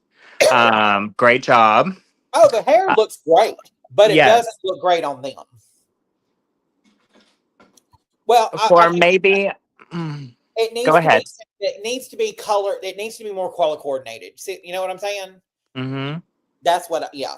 Otherwise, they're great looking wigs. Oh yeah, I totally agree. Maybe for a different kind of outfit. Yes. So I would have went with more of a dark or a blonde. Just keep it simple with those outfits being the outfits that they're wearing. It would have probably looked a little better. But she may have. Sorry. They look like they got kicked out of the square dance. The hoedown, baby. The hoedown. I just noticed this.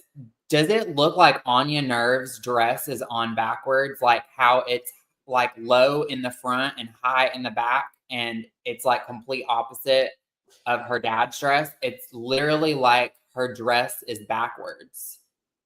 The ruffles are in the front when they should be in the back, and the little design that's in the front of her dad's dress is in the back on hers. It's like she put it on backwards. I see that. Girl. I do see that. I do agree with Tsunami. What were you saying about Tsunami? So the hoedown look, it's cute, very Dolly Parton in that movie she played in. I forgot what it was called. Best Little Whorehouse in Texas. Thank you. Yes. So I could see where they were getting that outfit from. But I don't know. They probably, that's all they had. Okay. But this is not a good look. So I'm gonna say couch catastrophe. That's not my favorite.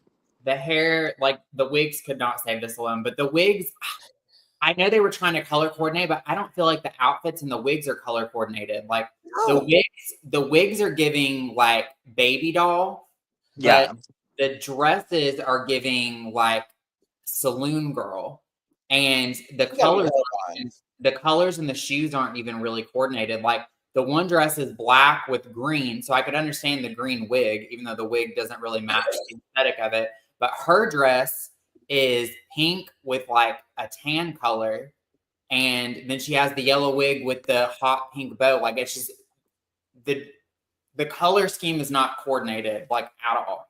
And if that's the only dress she had, you know, that's what she had. That's what she had to put her dad in. But the wigs were the best part of their look. Oh yeah. It's definitely so during critiques, Michelle Visage referred to Mimi and Lexi as distant cousins rather than having a close family resemblance. June Diane appreciated the connection and vibrancy of Sassy and Sam on the runway.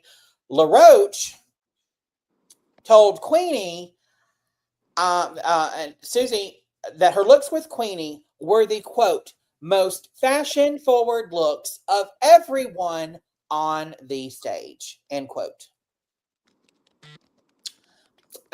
Anyway, disagree. All of the judges applauded Salicha for being the star of the night, but they also agreed that the looks were a little pedestrian for the runway and not all that flattering to either of them.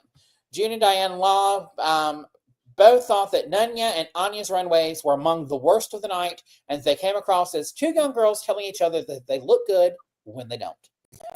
What is this is LaRoche's second time guest judging. I think he's now a guest. He is now an alternating judge. So what is his claim to fame?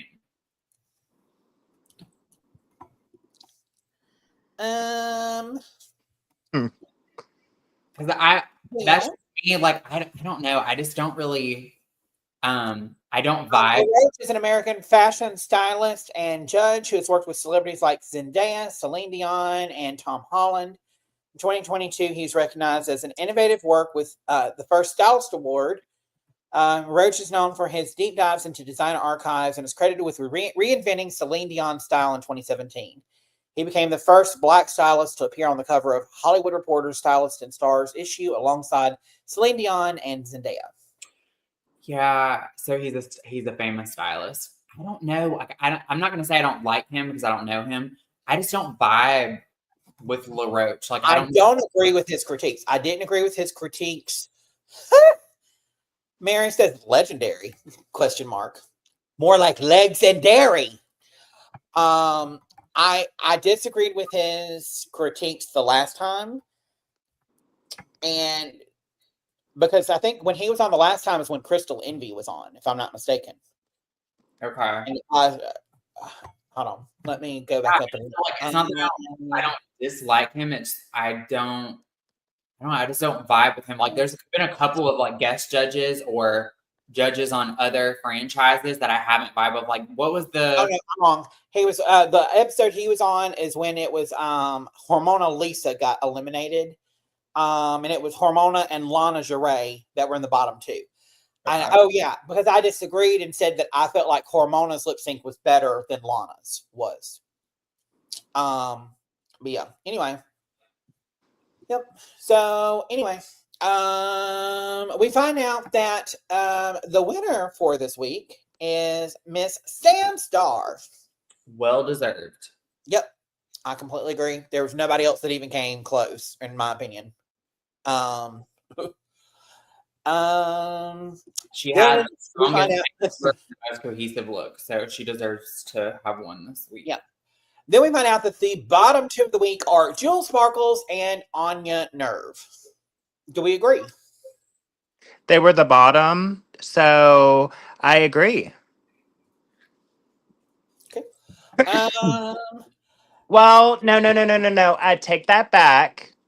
I think Suzie too and her mom should have been in the bottom because Jules Sparkles looked a little better than Suzie Tooth. That's what I was saying. If Jules and them had a coordinating outfit underneath those puffer jackets, I feel like it would have like put them that much more over the edge. They would have been safe, and it would have put Suzie in the bottom, I think. So, but yeah, it was weird seeing Anya Nerve in the bottom because she's been blazing through the competition this season. So kind of like saying with last week, it was weird seeing Sam in the bottom because that was the first time being in the bottom too. So I mean, yeah. Which I mean, there's been very few queens that have won or gotten to the top that have not been in the bottom. Like very few. Like Alaska on her original season was in the top 3 and never got in the bottom. So we find out that the queens are lip syncing to, I don't even remember what the name of the song was. Let me see if I wrote it down over here. A lot of the songs they put on this season, I didn't even know what they were. I Thing by Amiri. Never heard of it. I would say this was a good lip sync, but I'm going to be honest. I thought Jewel Sparkles outdid Anya Nerve. Jules, she gave more of a performance, but like you could actually see Anya lip syncing the song more, and she was putting a lot of personality and sass into it. So I don't know. It was a really good lip sync though. They were both doing something completely different. I will say, Jill Sparkles is giving me a little bit of Georgia's. I am living for it. I love a good energy queen that doesn't have to force a performance. It just happens. And this right here, Jill Sparkles, girl, you did that. Well, like, look right here on the screen. Like, what Anya's doing, that just seems chaotic to me. And it's giving someone who doesn't know how to dance. You know? Which she may not. But I was not entertained by it. I feel like Jules outperformed her. And because she outperformed her, I feel like that's why they did a double save. I think they did a double save because they want Anya in the top, and I mean, that's what I'm saying. But Jules beat her. Yeah, so like the judges probably thought that Jules had a better performance, so in order to save Anya so that she could be in the top, they did a double save. Why else would they do that? I mean, I don't think. Sorry. No, you're fine. What were you gonna say?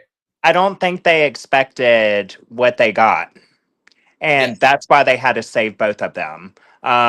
You know, one could be better than the other, but they both did it. And they executed the performance to the best that they could do. And RuPaul loved it, so he saved both the queens. Let's go. Music it's very, very wrong. One thing, I think, is it one thing or I think it is one thing. You're right, one thing. I'm looking at the notes of here, and it's the one and the I look very similar, but it is One Thing by Mary. Amerie. Yep. Amory. I'm so uncultured how like half the songs this season I've never heard of. Tsunami, who's your go-to artist if you're gonna lip sync? Like Bust It Down, like it's over.com.org, your going home lip sync. $1 Million Baby by Ava Max. Let's go. Oh shit, y'all are gonna ask me what that is, and I ain't never been on a stage in my life. Oh, I can lip sync Ava Max down to the T. Let's go. Oh, I'd have to do a super girly fun song, but girl, I can't do no flips. Like I was so crazy. Work it. I was so crazy. Like last year, I even applied to perform at Atlanta last year just so that I can meet Ava Max. Like I am obsessed with Ava Max so much. Like I really, really thank her for having the music that she's put out because all of her songs are bops. Like I know she's like a dance music artist, but I don't feel like she gets enough credit for what she's like, oh, she sounds similar to this. Oh, she sounds similar. All of her songs sound the same. Her songs sound the same because she writes all of her songs. She has a particular way of writing songs. So of course some of her songs are going to sound similar. Music says, bless her heart, but Anya did not win this lip sync battle in my opinion.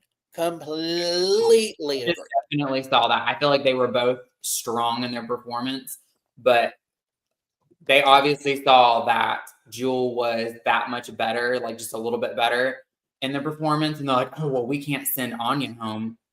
She's going to be in the top. So we've got to do a double save that they hardly ever do. I mean, they've done it more in the last couple of years, but like it's something they don't typically do all the time. So, oh, Mackenzie, what song would you do in a lip sync? For your life, honey. Would you throw a brick? Missy Elliott, Lose Control. Music make you lose control. Music make you lose control. Let's go. Yes, come on. I got a cute face, chubby waist, thick legs in shape, rump showing both ways, make you do a double take. And then you could, Yara Sophia, jiggle those titties. You can jiggle those titties. I feel like Dakota would be doing some Mariah Carey or some Shania Twain. Oh, Mariah is like my idol. Like Mariah can do no wrong in my eyes. Like when people say, oh, my top singer, my idol, it's Mariah Carey. It has been Mariah Carey. It will be Mariah Carey. I have room for other artists in my heart, but Mariah will always be number one. But yeah, I would say you doing more country though, because you just, with the big hair and everything else, like, yeah. Would I wear, that's another thing. I was like, if I ever did drag with because a lot of the trans showgirls that I watched growing up that performed, like Erica Andrews and Crystal Summers, that performed, like, I was like, would I wear a wig? Would I wear a hairpiece? Like, would I show, would I strip down to just wearing pasties? Like, what would I do? I'm like, you pull your hair back to a pony, then you would put another big pony on top of your pony to have a big exaggerated pony because you don't want your hair in your face. And then you get out there and you'd probably wind up doing some old school, like, diamonds are a girl's best friend. Yeah, because I can't slow. I can see you doing burlesque. I can't do cartwheels. I can't do flips. That's what I'm saying. I could see you doing something burlesque. Yeah. Oh, very pheromone, because pheromone can't dance either. Oh my God, I love Farrah. Yeah. I would very pheromone, very like white bread if y'all ever tried to get me to dance. So it would definitely have to be like a burlesque performance or something like that. Or like a striptease performance to like a Britney Spears song or something. So, shocker, nobody goes home. Double Shantae. I can see you doing Christina Aguilera, baby. Oh. Yeah, from her, but from her burlesque numbers. Like, I'm a genie in a bottle, baby. Gotta rub me the right way, honey. Morphine Love Dion made a post. We got some shade. Morphine loved post and said, wow, a double Shantae must be fucking nice. Morphine literally sent home her drag sister from Florida. That was the lip sync assassin of the season that sent like 4 other girls home. So she Maya on her season. Maya LePage. Yeah, Maya LePage home because she was like the lip sync assassin. She had been in the bottom like 4 times, and Morphine lip synced against her and sent her home. Mm-hmm. Well, and see, that was the makeover challenge, though, is the one that Morphine went on last year. And so, yeah. And it was the top 5. So, I mean, I don't blame her for being mad because, I mean, Morphine didn't do horrible. But, yeah. Then we've got a little bit more shade. We've got Dawn saying, LaRoche also told me that one of my runways would be on a runway in Paris. And I don't think I'm feeling so good about that anymore. LaRoche is a stylist, and stylist is not a designer make. So, Joseph Collins said, makeover episodes are one of the more common double Shantae moments. I'm not mad at it. It kills the vibe if the elimination doesn't go right because fans say you're shading supportive parents. True. And for parents episode, I see that, but And to Morphine, sorry, but girl, you were making over Drag Race boys, dancers, you know. So we already know what our lip sync songs would be. If there was a critique that the judges read you on if y'all ever got on RuPaul's Drag Race, what is something that the judges would read you on? They're like, you need to work on this, or like, oh, we need to see more of this. I already know the judge would be like, Dakota, stop relying on that body. Girl, Tsunami, quit using super glue to keep your wigs on. They sure would. They're so crusty and old. Like, I live up for them, honey. I live for those. The wigs ain't gonna come off. Do you want I me would say mine would be not relying on the body, because I would be showing my titties off all the fucking time. But I also get one pair of shoes, and I will wear those shoes till they die. So I would also get called out like Corey King for wearing the same shoes. Okay, so you'd be like Sophia Crystal and her character shoes with her slew foot. Yep. Now I wouldn't have no slew foot, but yeah. Or I might be, because I have a small bladder these days, I might be oh God, why am I forgetting her name? Sasha Colby, and I might just have to lift my leg up onto the stage and piss on that stage during critiques, because you know, Actually, she lifted her leg up, pulled her skirt cut aside a little bit, and just stood there, and you could just see the pee just falling down, just trickling down. Dakota, you were looking like that. They are not allowed to leave. You can't just say, excuse me, I've got a tinkle. Can I go and tinkle? No. When you're on there for critiques on the main stage, it takes up to 2 to 3 hours to film critiques. Then for the lip sync, it takes upwards of 2 hours to film the lip sync and the elimination. And so if you get out there and you got to go, you have to hold it. And if you can't hold it anymore, you have to go. There are queens that have worn adult diapers underneath their costumes so that they have something to pee into. I have a doctor's note. My testosterone then you gonna go home. Feel up. Well, they gotta send me home because I'm not pissing myself on stage. So, can I tell you something that I do? What? Okay, so legit for 4 hours, 4 to 5 hours, I don't drink anything. And the night before, I by 11 o'clock, if I know I'm going to perform the next day, I do not eat anything until I am out of drag the next day. Like, I don't care. I can have the worst headache ever, but I am there to be a professional, and I am not going to sit here and take my tights off just to retuck again. No, ma'am. That's a lot of pulling up, and it's a lot of squishing and a lot of breathing techniques that you got to do, and that's just something I'm not going to do, baby. I vibe with that. Why do they give them so much to drink on Untucked? And then Music Neurons wants to know, how do they tuck and pee in a diaper? Baby, it's possible, because even Kima, but when you are in high whore drag, and Tsunami can go with me on this, and you are wearing tights, so it's not just a pair of tights or a pair of pantyhose. Usually you're wearing your corset or your shaper underneath, then you're wearing your corset, then you're wearing your tights. If you have to wear a corset. Well, yes. Well, because some of us are, skinty. Then you're wearing that. Then it's at least 4 to 5 pair of pantyhose. On top of that, then you are wearing a pair of fishnets on top of that to give your legs texture and to make it look if you want to be a good girl, if you want to look good, that's what you do. So to go to the bathroom, you have to pull all of that down. So if you get to the point where you're going to the bathroom, you wait till after the show, then you pull it all off, but you just have your one pair of tights, and then you put the fishnets back on top of that, but you pull it all down, and then you just kind of pull your corset to the side, and you have your peckers out so you can kind of sit, but you can just pee a little bit. But it's going to spray all over the place.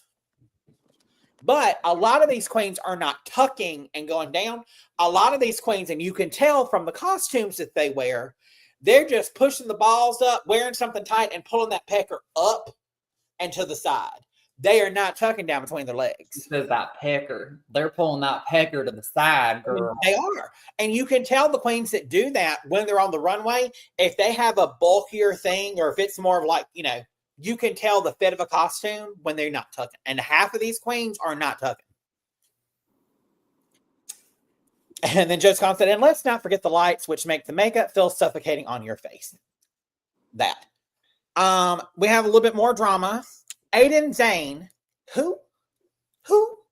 We know Aiden Zane. Don't be mean. We like Aiden. She was the one that did from Rocky Horror Picture Show on Snatch Game. She did that. Girl, I know. Kind of like the kooky weird one, but I vibed with her. Girl, I know. Very a Dragula contestant yes. I could have seen. But she says the girlies this season wearing all of their drag families and friends recycled outfits down the runway is a cop-out. There, I said it. Why the hell come on Drag Race and show us other people's drag? I truly don't get it. First of all, none of these queens have worn anything that has been shown on RuPaul's Drag Race main stage before, except for Lana Jarre. And she wore Candy Muse's outfit.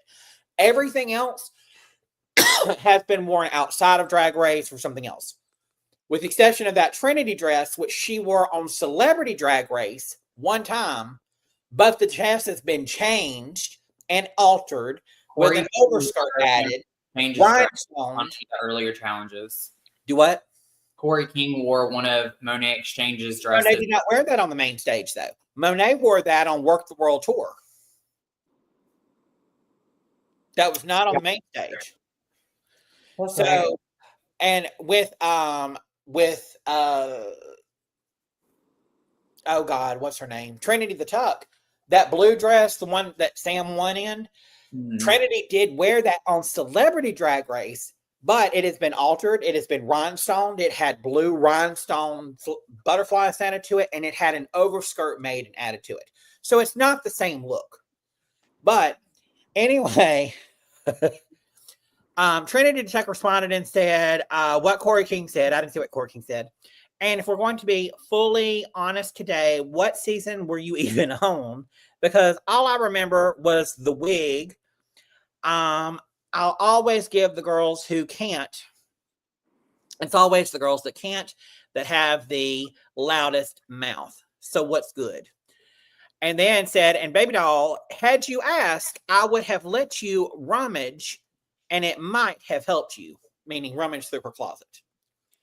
So look, I understand where she's coming from, where Aiden's coming from. Like drag, like you're wearing drag queens drag that have been on RuPaul's Drag Race. Granted, most of the looks have not been on RuPaul's Drag Race main stage, but how is that any different than some of the other girls that have drag mothers that have not been on the show, that have wore those dresses in pageants and on their social media, and they're wearing them on the main stage being showcased? Like, how's that any different? Like Jessica Collins said, 6 seasons ago, when she was on Drag Race, it didn't cost $50 million to do runways. It still don't. It's just what you do with those outfits. Like Plastic Tiara, spending over, what was it, $500,000 or $1 million for her runway looks? Yeah. Girl, you can literally have a trash bag and make it beautiful. Like, you don't have to sit here and spend all this money. Anya Nerve has proven that this season. No shade to Anya Nerve, but her runways have not been the most high glamour. It's just the way that you execute it on the stage. Exactly. But we all know the runways, they put all this money to it, and the runways don't mean jack fucking shit. They could be the bottom queen. And they're going to be in the bottom. They can have the best look, and they're going to be in the bottom. They can have the best look, and it might pull them out of the bottom. The main challenge. Why sit there? Because, like, y'all, like, Sam Starr looks like she comes from a lot, but Sam Starr comes from nothing in Podunk, Alabama. Like, Sam, she's not the most well off. Like, you may think she is because she's from the South, but she puts that on. Just like a lot of these queens. They don't come from anything. But if you're doing drag, most of the time, you're fucking poor.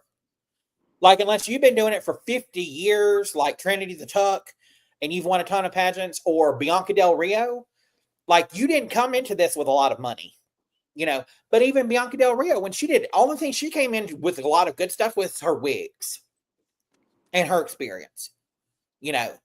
So, you know, yeah, that's bullshit. All you're mad at is they were able to present something more that you weren't able to. Don't be mad at that, because you could have come out there with the most simple thing in the world and you could have won it. Like, look at Willow Pill. Willow Pill wasn't the most fashion-forward queen of her season. She had some good looks, but it wasn't the most expensive stuff.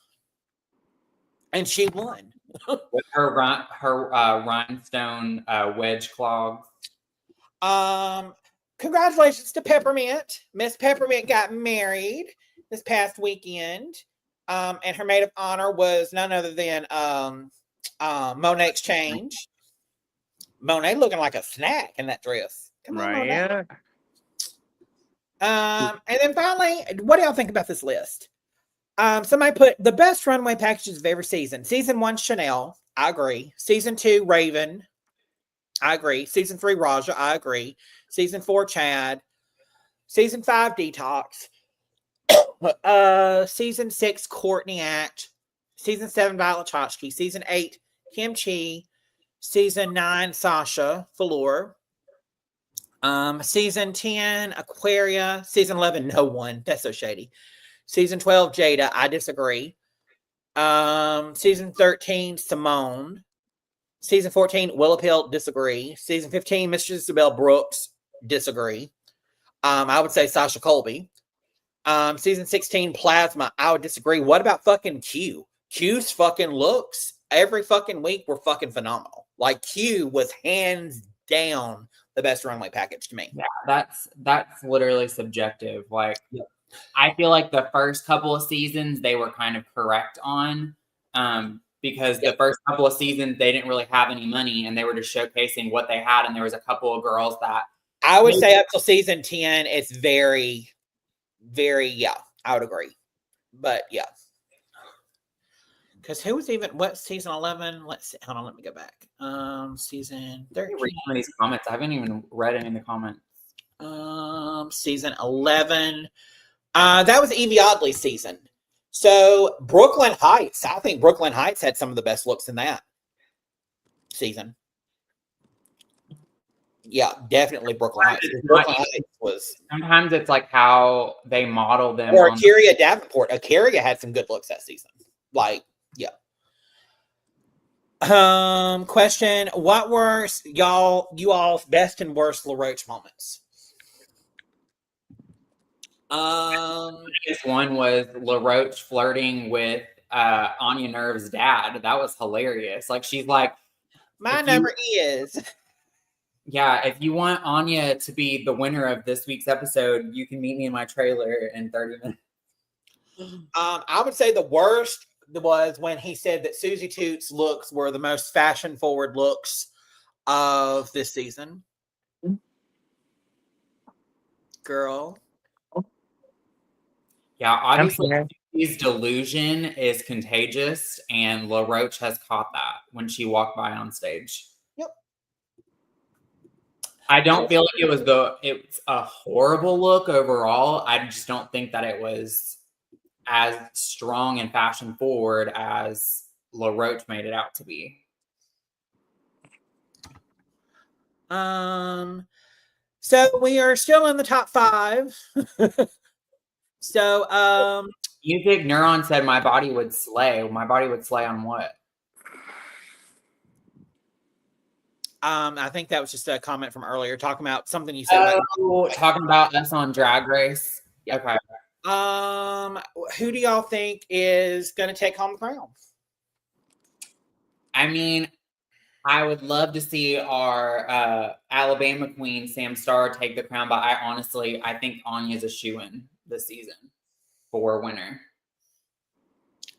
Yep. I agree. And I'm not going to say anything else. I know who the fuck you are. I was rooting for Lexi, though, because Lexi, I love her, and she has always been in my top since the beginning of the season. But realistically, looking at the challenges and the wins so far, Anya's probably going to win. But I think that Lexi and Sam and Anya are going to be top 3. Well, I will say that seeing Lexi come through the whole season, she has been basically the mother, like Sasha Colby was. You got to really learn about her. She wasn't somebody that was just kept in the background. She does have a really good storyline. Joseph, I see that you said that. Yes, she does. She does have the best storyline. But I guess we'll have to see because the ones that are in the top right now, it's just, you never can know what's going to happen. Yeah. I mean, Anya's going to win it fully. And I think we're going to see. Yep. I think some people are going to be shocked. Stay tuned. Next week is going to be RuPaul's Drag Race Live. The Queen's going to be auditioning for the live Vegas show, and somebody will be going home. Mackenzie knows great secrets because she's on the Reddit threads and knows the producer from the show and watches every single YouTube video franchise from the show. So when you're hosting a show like this, you kind of have to know what's going on. So, I mean, I'm surprised. So I just don't read into it. I watch the episode, and if I happen to see the pit stop or like, girl, when did I tell you Sam Star was going to be on this season? Did I not tell you in June she was going to be on the season? And I knew she was going to be on this season because the bar that she works at, they make those queens do every Pride performance. And then I was looking at their Pride, and I'm like, Sam Star's not performing? Is she off? And so I'm moseying, I'm like, is she not on Showcast there anymore? So I'm looking, and I'm like, she's not been on any of the flyers or anything for 6 weeks now. And she's not performing at Pride. Drag Race is filler. And I literally texted Dakota and I said, oh my God, I'm pretty sure that Sam Star is on Drag Race. And then a couple weeks later, they released the rumored cast. Yeah, the rumor came out like in August, and it was on there. And then I was like, oh, she's on. I know she's on. Yeah. Anyway, let's see. Tsunami, where can the ladies and gentlemen and thems and theys and the boys and girls follow you at on social media? I have Facebook, Tsunami Rayne Duvall, but with the I on Tsunami, it's an L. And then I have Instagram, I have TikTok, I also have Twitter. And I have all the in-betweens. It's Tsunami Rayne Duvall, TSUNAMI RAYNE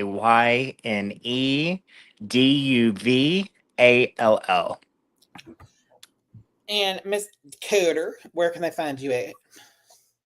Dakota Rayne Wages on YouTube and Dakota Rayne XOXO on Facebook and Instagram. And y'all can follow me at Instagram or TikTok at KenzieJoe205. Don't even try to look me up on Facebook because you probably won't be able to find me. And if you do, I probably won't accept it. Twitter, it's Kenzie_reality. And you can also follow the Couch Potato Queens. You can like us on Facebook. You can follow us on Twitter at Couch Potato QWNZ, Instagram at Couch Potato Queens, or subscribe to our YouTube channel. And if you're on our YouTube channel right now, do us a favor, click that like button. If you haven't already, hit subscribe and hit the little bell notification so you can be notified every time we go live. And if you really want to help us out, hit refresh once we end this live in about 30 seconds and just make a comment, because the live comments don't do nothing to help us. But we got a lot of help from the comments on the video and the likes. And y'all really showed up on the likes last week. So thank you so much. We love you. We will be back here next Monday night at 7 p.m. Central Standard Time, as always, for the next episode of RuPaul's Drag Race Season 17, Episode 14, RuPaul's Drag Race Live Vegas Review. Love you so much. See ya next time. Stay safe. Stay shady. Bye.